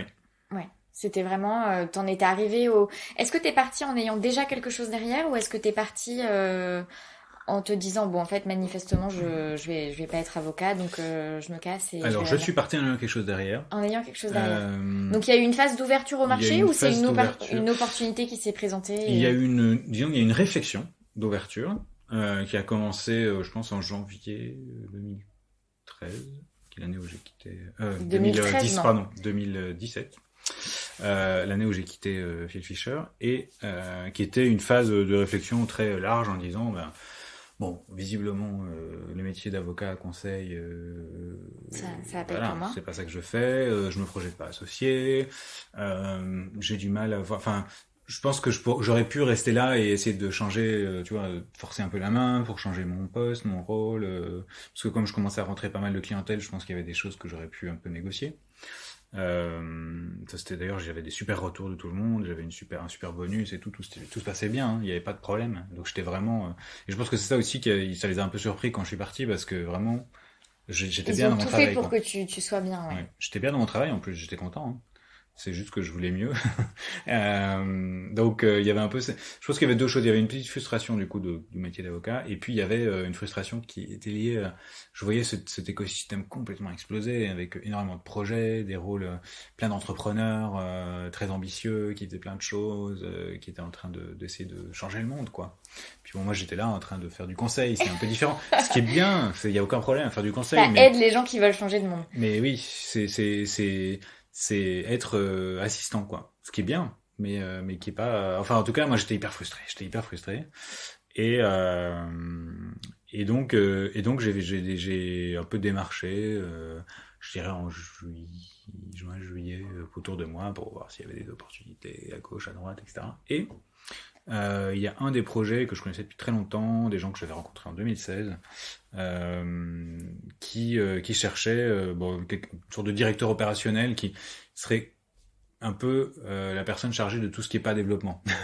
Donc tout ce qui est pas geek, quoi. Tout ce qui est pas créer le produit et le développer, mais tout ce qui est administratif, financier, droit, enfin bon, un rôle un peu transverse, finalement toutes les fonctions support. Ils avaient personne pour s'occuper des fonctions support. Et dans ce domaine, il y a beaucoup de problèmes juridiques et beaucoup de problèmes, voilà. De toute façon, comme toutes les boîtes, après, administratif, financier, c'est pour tout le monde, quoi. Et je me suis dit, voilà, je vais tenter. Donc j'ai sauté le pas. J'ai rejoint cette entreprise. Ça a duré 2 ans, qui était vraiment extrêmement intéressant. Vas-y, raconte. Extrêmement stressant. Ce saut dans le vide sans la robe. Nouveau saut dans le vide, voilà, exactement. Ça a été un peu bizarre quand j'ai envoyé ma lettre alors je sais plus comment ça s'appelle, de mission. Mais bon, je l'ai fait, voilà. J'étais pas non plus, voilà, je voulais pas être avocat depuis ma naissance, hein, donc c'était pas non plus un truc si important que ça, mais quand même, ça m'a fait quelque chose. Parce que l'air de rien, là, toute la cérémonie aussi où on dit avocat, ça a une certaine solennité. Donc la sortie aussi, c'était un peu solennel. Et tes parents dans tout ça ? Mes parents, ils sont faits à l'idée. Un peu comme les miens, quoi. Ouais. C'est-à-dire que bon, ils m'ont dû sauter dans le vide une première fois quand j'ai quitté EY pour ce cabinet. Ils ont vu que ça se passait bien, que j'étais content, que tout allait bien, etc. Puis après, quand ils m'ont vu sauter là comme ça, ils se sont dit ça a bien marché la fois d'avant, on verra bien. Disons qu'ils ont ils ont appris à te faire confiance. Ils ont appris à me faire confiance, voilà, exactement. Et là, j'ai encore changé récemment et pour le coup, ils avaient plus de stress du tout, quoi. Donc je pense que c'est petit à petit. C'est aussi parce que voilà, j'avais fait mes preuves, donc c'est normal. Mais c'est vrai que quand on commence la carrière, c'est moins facile. Ouais. Euh, mais ça a été, oui, c'était super intéressant comme expérience parce que le monde d'une start-up, c'est très très très très différent du monde d'un cabinet d'avocat. Alors, en Ouais. quoi est-ce que c'est différent? En fait, il faudrait peut-être se poser la question de en quoi est-ce que c'est pareil, parce qu'il n'y a rien de similaire en fait. C'est la façon de travailler. Déjà, nous, on était en une façon de travailler hyper horizontale. Donc, il y avait 3 directeurs, donc on avait quand même le dernier mot, quoi. Mais c'était travail d'équipe, quoi. On travaillait ensemble, tous les sujets. On était tout petits, on était 6, quoi. Et on devait tout faire. Donc, il fallait être un peu expert en tout. Enfin, en tout cas, pas expert en tout, mais en tout cas, donner son avis sur tout et travailler sur tout. Et puis, évidemment, il y a les sujets dont on était expert, où on avait le dernier mot, mais par contre, on en avait toujours l'avis, on travaillait toujours ensemble. Et donc ça, c'était vraiment une bonne façon de travailler. En plus, je tombais dans une équipe, enfin, je savais un peu où je tombais, parce que je connaissais ces gens et j'avais déjà une très très bonne relation avec eux, mais on est tous devenus vraiment amis, quoi. Donc ça, c'était vraiment exceptionnel comme cadre de travail. Travailler avec des amis, en tout cas, et surtout d'être devenu ami dans le cadre déjà du travail. Donc c'est pas un ami que tu avais d'avant et tu essaies de travailler avec parce que ça en général ça marche pas. Mm. C'était vraiment des gens avec qui je travaille qui subrepticement sont devenus des amis quoi au fur et à mesure. Et ça c'était vraiment idéal parce que du coup on garde quand même une relation de travail. Déjà nos codes, on a déjà voilà. Mais avec tout un aspect personnel, affectif qui se met en place et sans que ça ne vienne un peu troubler la relation de travail. Parce que tout le monde était là, on savait très bien que quand on travaillait, il fallait être sérieux, quoi. On est là pour travailler. Donc ça, c'était vraiment idéal. Et sur l'aspect compétences? Et puis sur l'aspect compétences, c'est pour le coup, je voulais faire un peu de tout. Ben, j'ai été bien servi. T'as été servi. J'ai fait du développement, j'ai fait de l'interface utilisateur, j'ai discuté avec des régulateurs, j'ai discuté cette fois-ci du côté projet, pas du côté conseil. Donc ça change complètement le point de vue, hein, très clairement, la façon de travailler. Je me suis occupé de finances, je me suis occupé de business plan, je me suis occupé de créer des structures, de faire des dossiers auprès de régulateurs. J'ai fait participer au lancement de choses, donc j'ai fait de la communication. C'est drôle ce que Voilà. tu dis parce que je déjeunais avec un ami ce midi, avocat, et il me demande, et toi, ça va, tes projets et tout? Je lui disais, mais tu sais, moi, enfin, comme je suis toute seule, je suis très opérationnelle, quoi. C'est-à-dire que mon quotidien, enfin, il y a des moments un peu glamour et tout, machin, mais mon quotidien, c'est d'apprendre à utiliser tel nouveau logiciel qui va me permettre de faire de façon sympa Mais complètement, un ouais. extrait de podcast avec un bon design sur les réseaux sociaux. Enfin, genre, et je peux passer 24 heures à comprendre, voilà, comment est-ce que ce truc fonctionne et comment ensuite je le transfère sur Twitter. Et puis là, je me rends compte qu'en fait, il faut que la vidéo, elle fasse moins de 2 minutes 20. Et donc, ça veut dire que la première vidéo que j'ai faite, ça ne va pas. Et donc, c'est-à-dire qu'il y a ce côté, enfin, c'est vrai que pour le moment, la majorité de mon travail, c'est pas du travail qui vole hyper haut en termes intellectuels. C'est plein d'espèces de micro-trucs qui font que le tout prend forme et fonctionne et voilà. Mais et donc je pense que ça peut être difficile parfois pour les avocats de comprendre que, enfin cet aspect-là, les avocats aussi font beaucoup de travail opérationnel parce qu'il y a cet aspect, ben il faut aller chercher ses jurisprudences, il faut aller faire ses recherches de doctrine, il faut monter ses dossiers, bon quand on n'a pas de stagiaire, on fait ses codes de plaidoirie, etc., etc. Mais c'est encore autre chose parce que là c'est des trucs opérationnels sur des sujets sur lesquels en fait t'as zéro idée quoi. Enfin moi avant Fleur d'avocat, c'est-à-dire avant il y a 1 an et demi, enfin voilà, j'avais aucune idée de 75% du taf que je fais et je me retrouve en fait à avoir plus de réflexion marketing et communication qu'autre chose. Sauf que je viens pas du tout de ce monde-là, donc j'apprends tout from scratch et donc voilà, je vois très bien ce que tu veux dire. Non mais c'est exactement ça. Et puis il faut vraiment partir là dans ce type de projet avec zéro ego quoi, parce que tu vas faire des choses vraiment nulles. Tu vas en faire beaucoup. Il y a aucun sujet. Et puis en plus surtout les autres sujets. Enfin je veux dire en droit j'avais une légitimité et en plus une expérience, donc bah voilà là c'était la partie facile quoi. Parce que sur tous les autres sujets, tu repars de zéro et du coup, ben, t'as aucune légitimité. Enfin, il y a aussi un côté égo où tu repars à zéro. Mais ça, moi, ça m'a jamais, ça m'a pas du tout fait peur. Au contraire, pour moi, j'adore ce type de challenge. Donc, ça a été vraiment une belle opportunité parce que faut faire confiance à quelqu'un, quoi. C'était vraiment, ils m'ont fait confiance pour avoir un poste beaucoup plus large que mon poste qui était mon poste théorique, quoi. Parce qu'ils auraient pu me dire, t'es juriste, tu seras responsable juridique, quoi. Et donc ça a été, vraiment, j'ai énormément apprécié. Et je m'en suis énormément servi. Donc j'ai vraiment profité de ces 2 ans pour apprendre le plus de choses possible et pour me former sur des choses effectivement que j'aurais jamais imaginé, sur la meilleure façon de diffuser un contenu sur les réseaux sociaux, même si bon je le faisais déjà avec mon site, mais c'était vraiment dans un objectif commercial, donc avec des enjeux qui sont pas du tout les mêmes, sur des choix aussi de façon assez radicale, parce que quand on est avocat, c'est très facile, on présente tous les choix possibles. Voilà, super. Et tu fais une Et recommandation. une petite recommandation, mais bon, ça t'engage pas beaucoup, hein. Ouais. C'est-à-dire si la recommandation est nulle à la fin, c'est pas toi qui va, Ouais. c'est pas toi qui supporte les conséquences. Quand tu es sur un projet, déjà, le choix que tu fais, il est pas forcément le plus évident, ou même celui que l'avocat t'a recommandé, hein. Et surtout, tu dois l'assumer jusqu'au bout, quoi. C'est-à-dire que si la boîte coule par ta faute, c'est par ta faute, quoi. Donc c'est quand même un autre degré d'application et un autre degré de responsabilité, donc un peu de stress aussi. Et en même temps, des opportunités de faire tellement de choses, quoi. Donc ça, c'était vraiment génial. Et pourquoi ça s'est arrêté au bout de 2 ans? Alors ça s'est arrêté parce que bon, c'était en fait. Alors c'est une start-up, donc ça se trouve la boîte a coulé. Voilà. Alors ça n'a pas coulé vraiment. C'est compliqué. En fait, c'est un projet qui était porté essentiellement par une entreprise américaine qui s'appelle Consensus. Et en fait, Consensus a vraiment changé complètement ses priorités pendant les 2 années pendant lesquelles j'ai travaillé. Et clairement, le projet donc tel, c'était plus vraiment les priorités. Ça s'est pas mal ressenti dans les relations avec les fondateurs du projet. Et en fait, ça a atteint un degré où, à la fin, ils se sont vraiment engueulés, quoi. Et du coup, les 2 autres associés qui m'avaient recruté sont partis. Donc, je me suis retrouvé tout seul avec ce truc, et moi, j'étais clairement pas capable, et d'ailleurs, toute l'équipe de développement était partie avec. Enfin, là, il n'y avait plus rien à faire, quoi. Le projet était mort, et du coup, on a fermé le projet, et je suis un peu resté chez Consensus, cette société américaine, pour faire du conseil, le temps de rebondir, quoi. Donc je fais un peu de conseils, mais j'étais pas très motivé, il faut dire, parce que bon, ils avaient quand même fermé le projet sur lequel je travaillais.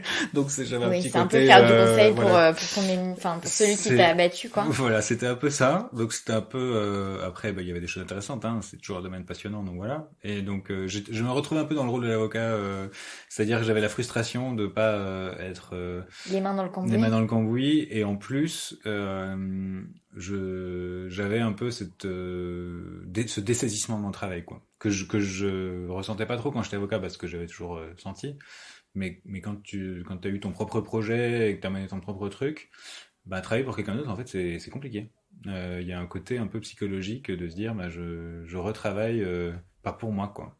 Ça fait partie de mes craintes si jamais Fleur d'avocat fonctionne pas, tu sais, ça fait vraiment partie de mes craintes. Je me dis, mais est-ce que je serais capable de retravailler, de me réinvestir pour un projet qui n'est pas... Eh bien, je vais amplifier tes craintes, car après quelques mois chez Consensus, bon, ça n'allait pas du tout. J'arrivais pas à me motiver. Enfin, je travaillais, mais je travaillais pas du tout à mes capacités maximum, hein. Clairement, j'étais pas motivé du tout.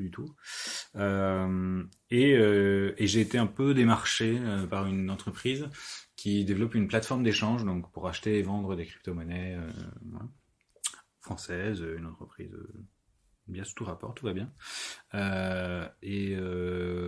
Du coup, j'y suis allé, et pour plein de raisons, ça n'a pas été. Et une des raisons, c'est, je pense, cette espèce de dessaisissement, parce que j'avais un poste de direction, mais plus j'avais moins de rôle, j'avais pas de part dans la société, j'avais pas le dernier mot sur les sujets, quoi.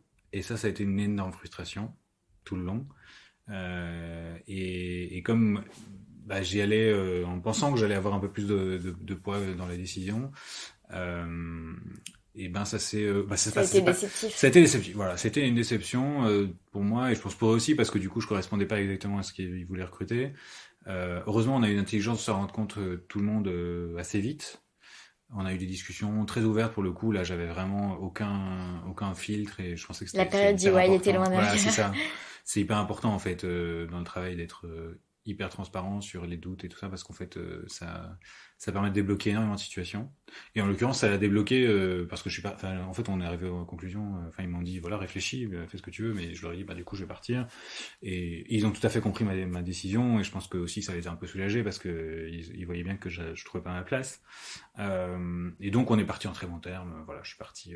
Je suis resté 6 mois là-bas. Mais du coup, ça a été une période pas facile parce que ça a remis en cause beaucoup de. Enfin, du coup, je partais, déjà, je savais pas pourquoi, hein, je partais. Là. Donc, pour partir le 1er août 2019, j'étais sans emploi. Ouais. Et je savais plus trop ce que je voulais faire, parce que, en gros, il fallait soit que je remonte un projet, mais j'avais pas idée de projet. J'avais pas envie de retravailler pour une autre start-up tout de suite, parce que, bon, vu la dernière expérience, voilà. J'étais un peu déprimé, quoi. Ça m'a pris un peu de temps pour refaire le point sur ce que je voulais faire. Quelles étaient mes motivations, etc., etc. Donc ça a été une période pas forcément facile. Combien de temps ça a duré cette période? Cette période a duré, je dirais, 2 mois et demi. Ouais. Donc ça va, 2 mois et demi. 2 mois et demi. Non, mais je veux dire, quand t'es dedans, c'est long, mais dans l'absolu, c'est pas... Ah, mais dans l'absolu, c'est pas si long que ça. Mais Et comment t'as mené cette réflexion, justement? ben en fait, j'ai d'abord essayé de rebondir tout de suite. Très mauvaise idée. Donc j'ai essayé de me repassionner pour des sujets, de refaire un peu, de retrouver un peu cette espèce d'enthousiasme que j'avais un peu perdu à cause de ces expériences un peu compliquées. Et du coup, c'était assez déprimant parce que j'y arrivais pas du tout. Donc, c'est-à-dire que, par exemple, au mois d'août, je suis allé à une conférence à Berlin et je m'étais inscrit. Donc, il y avait 3 jours de conférence et puis 3 jours de hackathon. Donc là, tu crées des projets, machin, etc. Grosse déprime, quoi. J'arrive aux premières conférences. Non, ça m'intéresse pas. Je sais pas pourquoi. Je sais pas ce que je fais. C'est terrible de se forcer à s'intéresser. Et du coup, je rencontrais en plus. Bon, ça fait 5 ans que je suis dans le domaine, donc je rencontrais que des gens que je connaissais. Donc tous les 2 mètres, ah salut, comment ça va et tout. Donc, et là t'es là. Donc là tu te forces à sourire, ça va bien. Ouais, Nouveau challenge. Trop cool. Cette conférence est vraiment géniale. Donc super moment. J'étais, tu sais, à la fin j'étais jamais là. Hantise, je traversais les couloirs, j'étais là, pourvu que je rencontre personne, que je vois évidemment toujours quelqu'un qui débarque. Ah salut Simon. Voilà.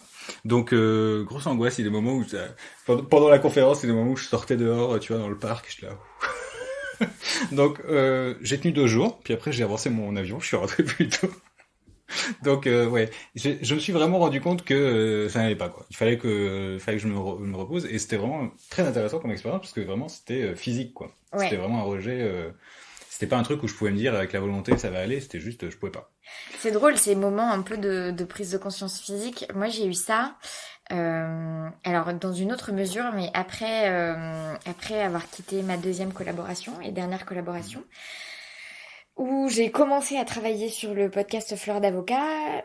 Enfin l'été est passé et ensuite septembre j'ai commencé à travailler sur le podcast et j'avais un peu trouvé mon rythme, etc. Et en fait je repartais aux États-Unis. C'était un voyage.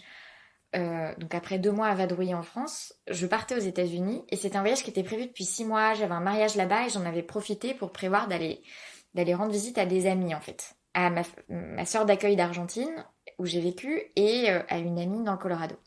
Et donc je partais pour 1 mois.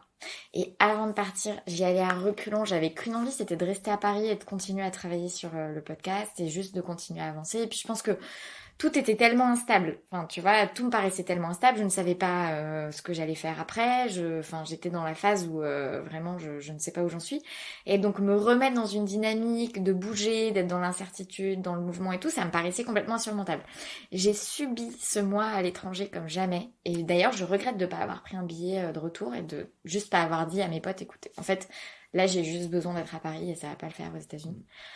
Mais je trouve que du coup, le fait de le vivre de manière aussi physique, autant dans les tripes de non mais en fait ça va pas, je suis pas au bon endroit, il faut que je fasse autre chose. Et en l'occurrence moi, il faut que je me stabilise quelque part.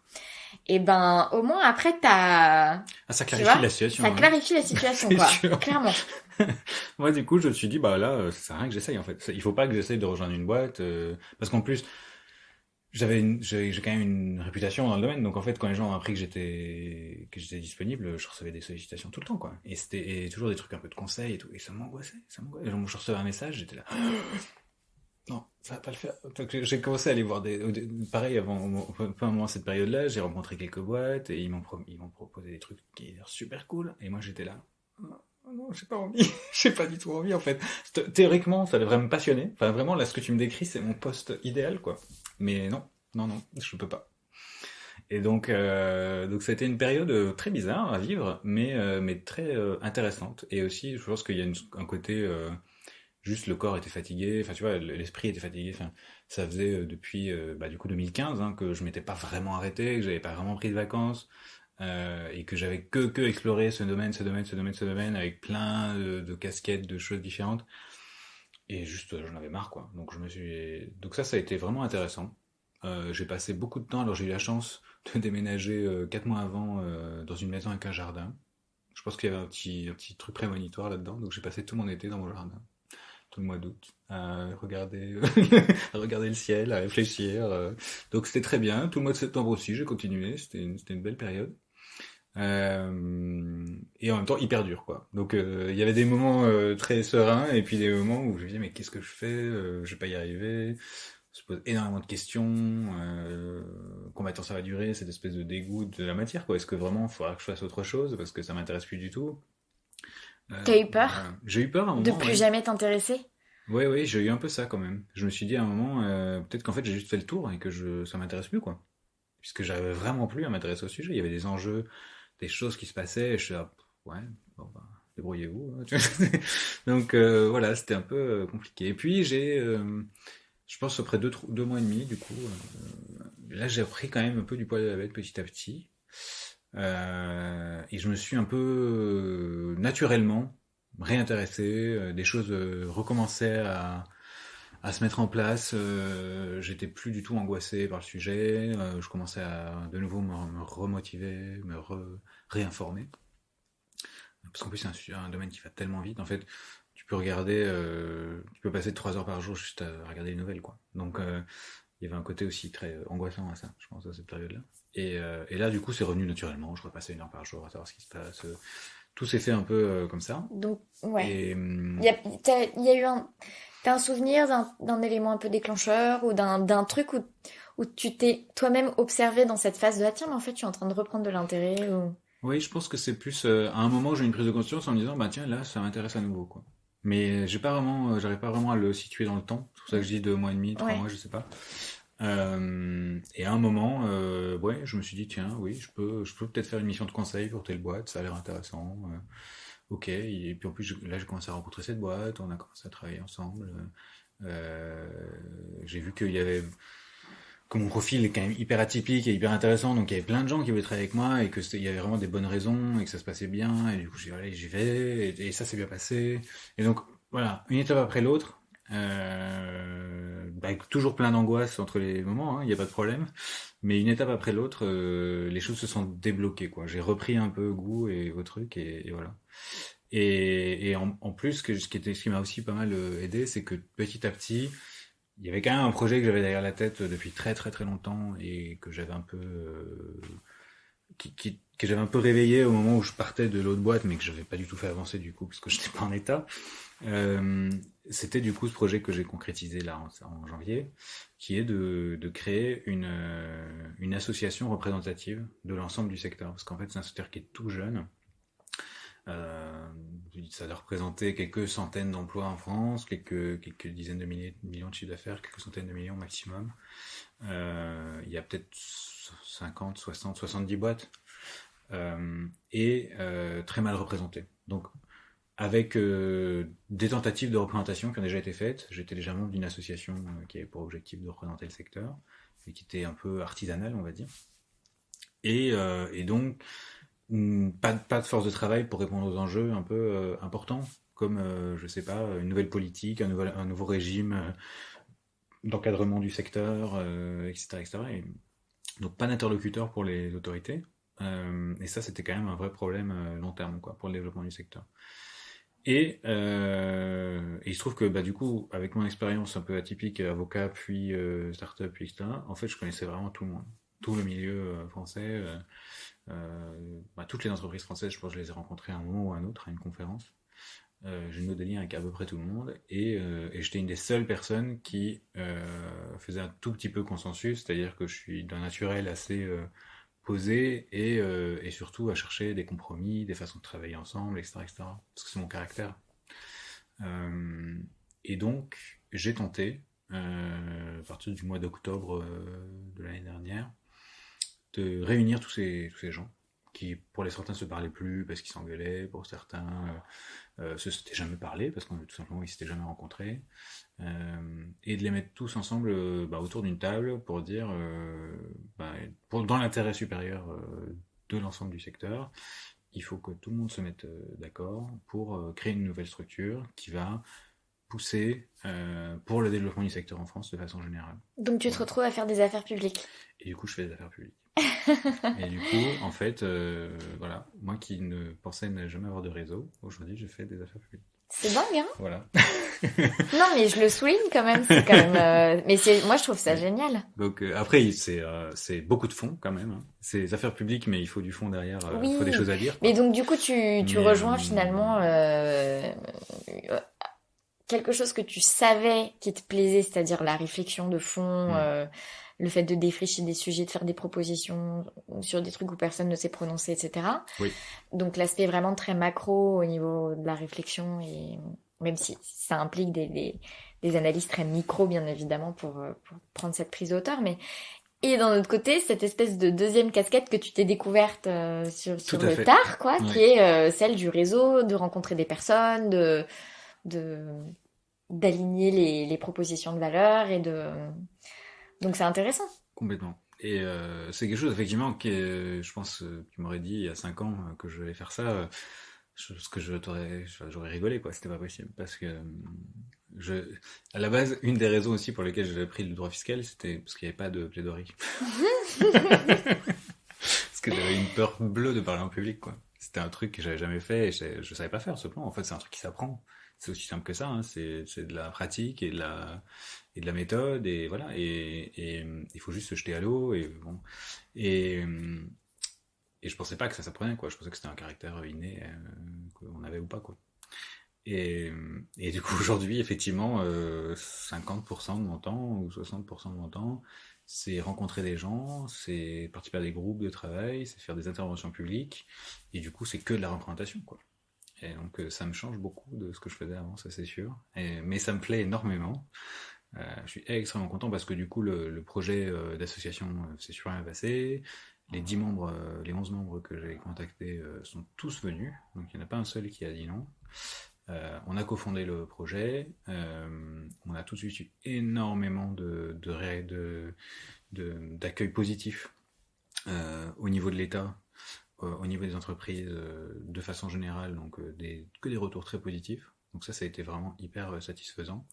Et on a plein de travail passionnant sur tous les sujets liés de près ou de loin aux actifs numériques, parce qu'il y a plein de sujets internationaux en ce moment qui sont en train de redescendre en France. Le ministère de l'économie et des finances est vraiment dans le radar ce secteur d'activité particulièrement et veut nous aider à le développer. Et en même temps, les grandes entreprises sont extrêmement intéressées, même si elles n'ont pas encore passé le pas, parce que c'est encore un secteur compliqué. Mais elles veulent en savoir plus, donc en fait, la création de cette association, ça les aide beaucoup. Elles se disent, on va les contacter, on aura un référentiel, quoi. Parce que c'est compliqué d'aller demander à une boîte en particulier, parce qu'elle va vendre sa soupe, quoi. Alors qu'une association, surtout une association, comme on l'a structurée, c'est-à-dire avec des permanents qui sont complètement indépendants. Du coup, moi, je fais aucune autre activité maintenant, je suis 100% sur l'association.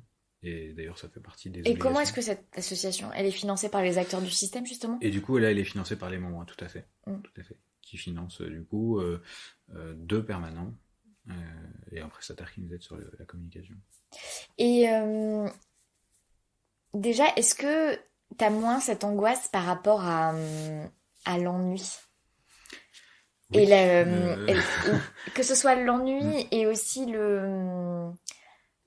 l'amplitude du périmètre et les murs que tu te prends en termes de domaine d'extension de ton expertise et de tes compétences. Oui, je dirais que moins que... En fait, je suis beaucoup plus apaisé là-dessus. C'est-à-dire que je me connais beaucoup mieux, je sais un peu comment je fonctionne, et donc je m'inquiète pas, En fait, je sais qu'à un moment, il y aura de l'ennui qui va arriver dans certains domaines, qu'il faudra juste passer au suivant. Donc t'es Je... apaisé avec le fait de potentiellement que ce projet, à un moment, tu t'en fatigues et que t'aies envie de faire autre chose et que... Oui, oui, oui, c'est très clair pour moi. D'ailleurs, c'est clair. Enfin, je suis pas non plus engagé sur 10 ans. Hein. Clairement, là, mon objectif, c'est un peu un. En fait, on est dans un moment un peu charnière du secteur où je pense que cette représentation et ce travail, il est vraiment extrêmement nécessaire à ce moment précis. Pour moi, il y a une période de 3 à 5 ans là où vraiment il y aura des enjeux monstrueux pour le futur, là, donc il faut être là. Donc j'ai envie d'être là et j'ai envie d'aider à ce que ces enjeux se résolvent de la meilleure façon possible. Mais si dans 5 ans je m'ennuie, je ferai autre chose quoi. Et c'est pas du tout une angoisse, c'est pas du tout un truc. C'est juste, je sais que ce sera encore une période pas facile parce que je l'ai déjà vécu plusieurs fois, de changer d'orientation, de changer de travail, etc.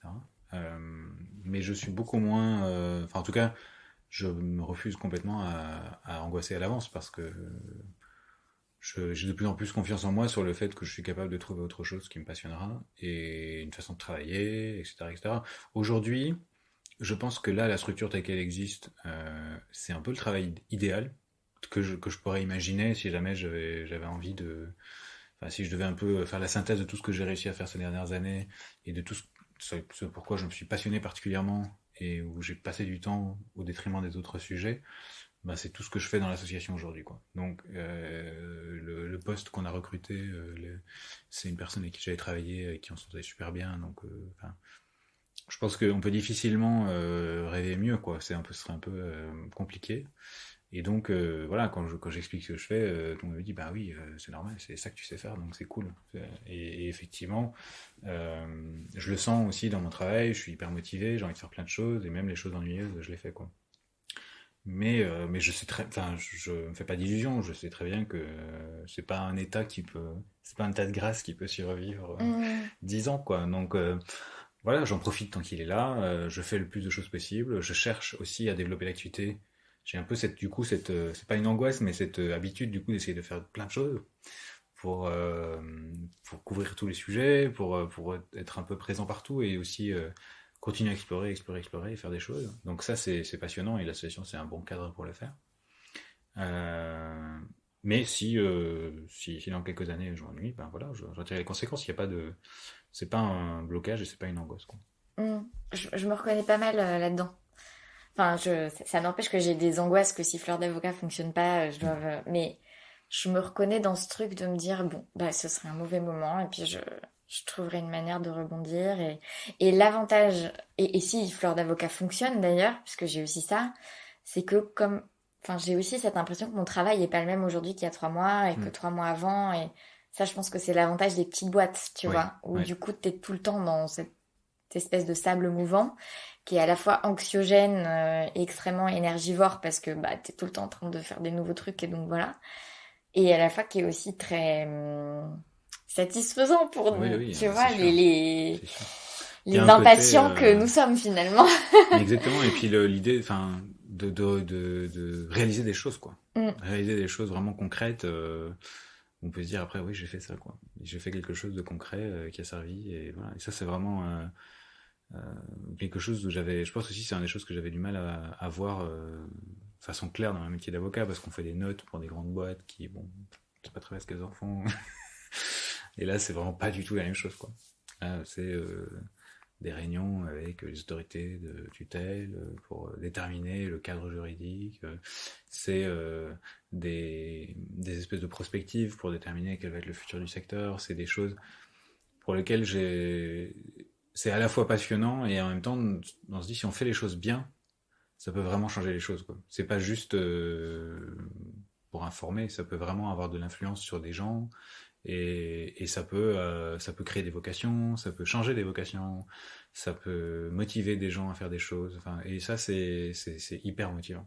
C'est Mais hyper motivant. tu vois, c'est marrant parce que c'est vraiment une question de regard. Dans l'absolu, la note que tu ponds pour une direction juridique, potentiellement, enfin, je veux dire, ça peut avoir le même impact au niveau de cette boîte que cette réunion de Pas prospection que sûr que tu ça puisse créer fais. des vocations dans la boîte, hein. Ma note de sa thèse sur. Ouais, Non, non, mais mais je de vois ce que tu veux dire. manière, tu Je vois vois. tout à fait parce que ça, effectivement, c'est pas du tout.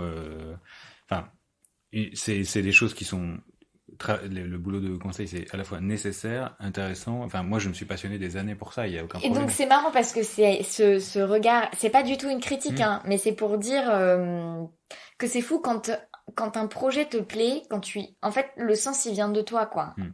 Et même si je pense que effectivement il y a peut-être beaucoup d'avocats qui souffrent d'une sorte de distance entre leur travail et l'impact de leur travail. Oui.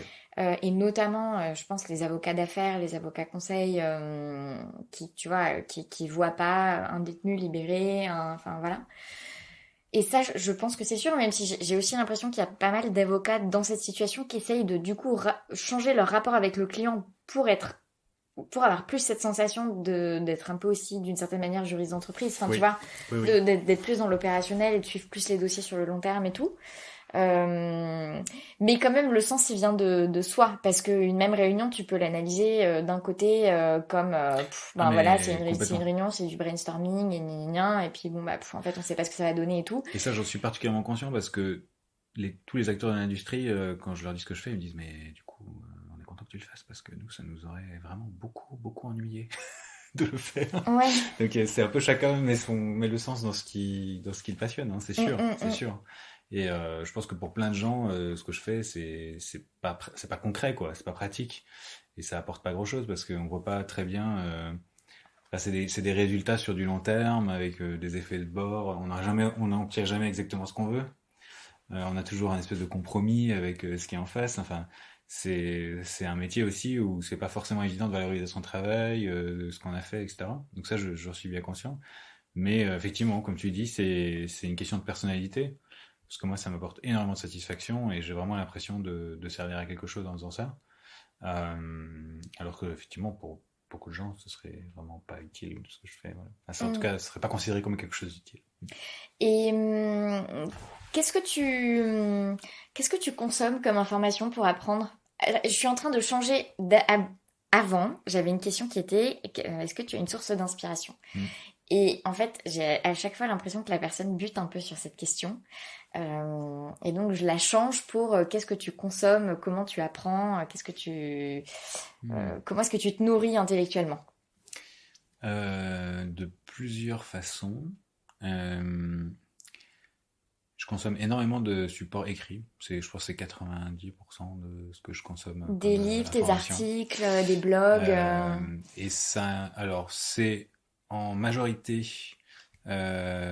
des articles et surtout des échanges. En fait, je passe énormément de temps sur Twitter, sur des sites comme Reddit, comme voilà. Tout ça, c'est des supports qui sont très très consommés et très utilisés dans le milieu de la blockchain en général. Donc, c'est hyper important de suivre tous ces canaux-là pour savoir ce qui se passe, avoir un peu les raisonnements, les opinions des gens, parce qu'en fait, c'est là qu'ils les expriment. C'est là que les gens prennent position, c'est là que les gens font des analyses vraiment quasiment en temps réel quand les choses se passent. Et donc, quand on veut vraiment être à la pointe du sujet, il faut être là. Donc ça me prend beaucoup de temps parce que c'est Twitter, par nature, c'est un flux, c'est compliqué, on peut passer sa journée dessus. Reddit, c'est un peu pareil, les articles Medium, etc. C'est un peu le même genre, quoi. Il y a beaucoup, beaucoup de contenu. Il faut savoir faire du tri. On crée petit à petit. Ça m'a pris des années de créer mon fil Twitter avec les bonnes personnes, de suivre les bons canaux, etc., etc. Bon, ça, voilà, du coup, ça, je pense que ça m'occupe au moins 2 heures par jour, quoi. Juste ces trois-là. Et après, si on sort, parce qu'en fait, ça, c'est tout ce qui concerne mon travail, finalement, vraiment mon inspiration directe. Mais pour moi, c'est hyper important de garder justement un pied dans d'autres choses, parce que j'aurais jamais découvert la blockchain si j'avais pas fait ça. Et donc, j'essaye d'être dans des cercles, des communautés, des choses qui ne sont pas liées à ça. Et donc, ça passe par euh, ben, un autre fil Twitter, un autre fil Reddit, donc avec d'autres informations. Ah, donc t'as Ouais, un... j'ai un peu séparé les deux parce que c'est important. Et du coup, beaucoup de sérendipité. Enfin, je fais ça assez naturellement. C'est-à-dire que parfois il y a un type sur Twitter qui dit oh génial ce livre machin, bah en fait je vais l'acheter et puis je vais le lire, puis en fait ça va me donner, il y a 3 références à un autre livre qui ont l'air super intéressants, donc je vais acheter cet autre livre, etc., etc. Et je dirais que ce qui me permet aujourd'hui, enfin en tout cas ce que j'essaye de faire de façon générale, c'est d'essayer à peu près tous les 6 mois ou quoi, d'essayer un nouveau sujet quoi. Et C'est donc en ce vraiment quelque moment, chose t'es de sur nouveau. quoi par exemple? Alors en ce moment, bonne question, parce que pour le coup en ce moment ça fait quand même 2 mois que je suis sur le lancement de l'association, donc j'ai pas énormément de temps à côté. Quel sujet je pourrais dire que je suis en train d'explorer? En fait, pour le coup, en ce moment, en dehors de la blockchain, je suis beaucoup sur de la détente. Et donc, je lis beaucoup de romans, T'as lu quoi comme roman sympa? le dernier, c'est le dernier prix Goncourt, là. Les hommes ne pensent pas tous le monde de la même façon, que je trouvais très bien. Très très bien, j'ai passé un bon moment.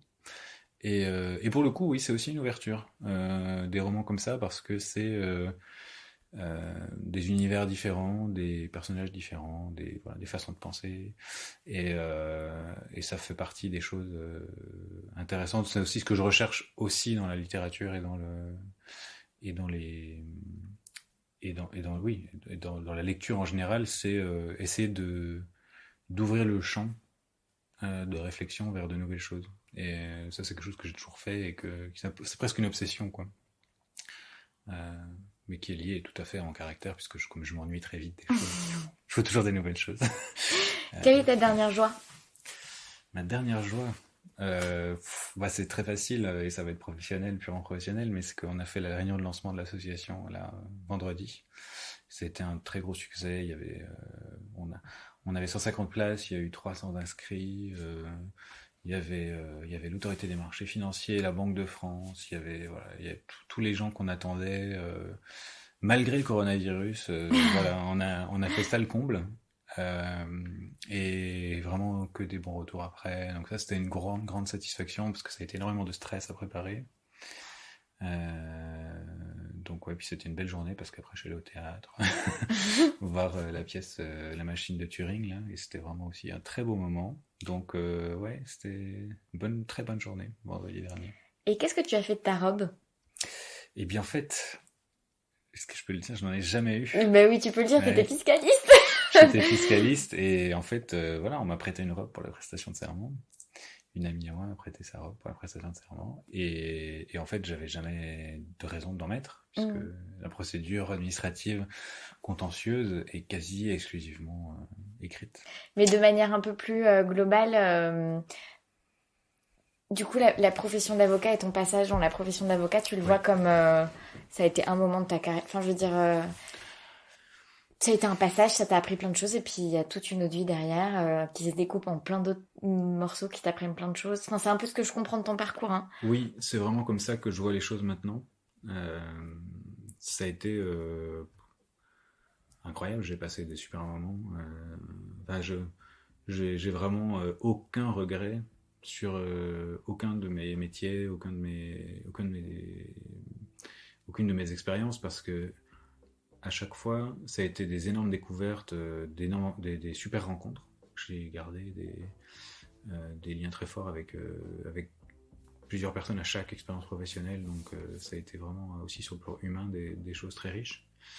Et, et le métier d'avocat, ça vaut vraiment le coup de vivre, hein, de le vivre, parce que c'est quelque chose de complètement unique, avec des codes complètement uniques, une façon de fonctionner, euh, un statut aussi social, hein. C'est quand même particulier de se présenter comme étant avocat. C'est aussi bizarre de perdre ça, mais non, pour moi c'est une étape dans un parcours, mais une étape essentielle. Donc je suis vraiment ravi d'avoir été avocat, et aujourd'hui je me vois pas du tout redevenir avocat parce que je suis dans complètement autre chose, Ouais. et que ça me semblerait presque absurde parce que voilà, je suis plus du tout là-dedans. Mais je suis encore avec intérêt l'actualité juridique sur plein de sujets qui m'intéressent. Je suis encore abonné à la lettre LexisNexis, C'est vrai Francis Lefebvre, pour savoir ce qui se passe sur le plan juridique, sur le plan de la fiscalité des entreprises et des particuliers, juste parce que ça m'intéresse. Donc c'est pas un sujet, c'est pas un truc que j'ai enterré derrière moi et auquel je pense plus. C'est vraiment pas un rejet, quoi. Non. C'est plus... Non, c'est un truc, une corde en plus, quoi, à mon arc, c'est tout. C'est quelque chose en plus que je sais faire. En plus, je m'en sers énormément parce que quand je parle avec des régulateurs, quand je parle avec n'importe qui, en fait, le droit, ça sert tout le temps. Là, on parle de régime juridique de la blockchain, bah oui, évidemment, être avocat, ça me sert énormément, c'est super. Donc, vraiment aucun regret et ça ouvre tellement de portes derrière que, oui, c'est une expérience dont je garde de très très bons souvenirs. Merci beaucoup, Simon. Mais c'était un plaisir. Merci pour l'écoute.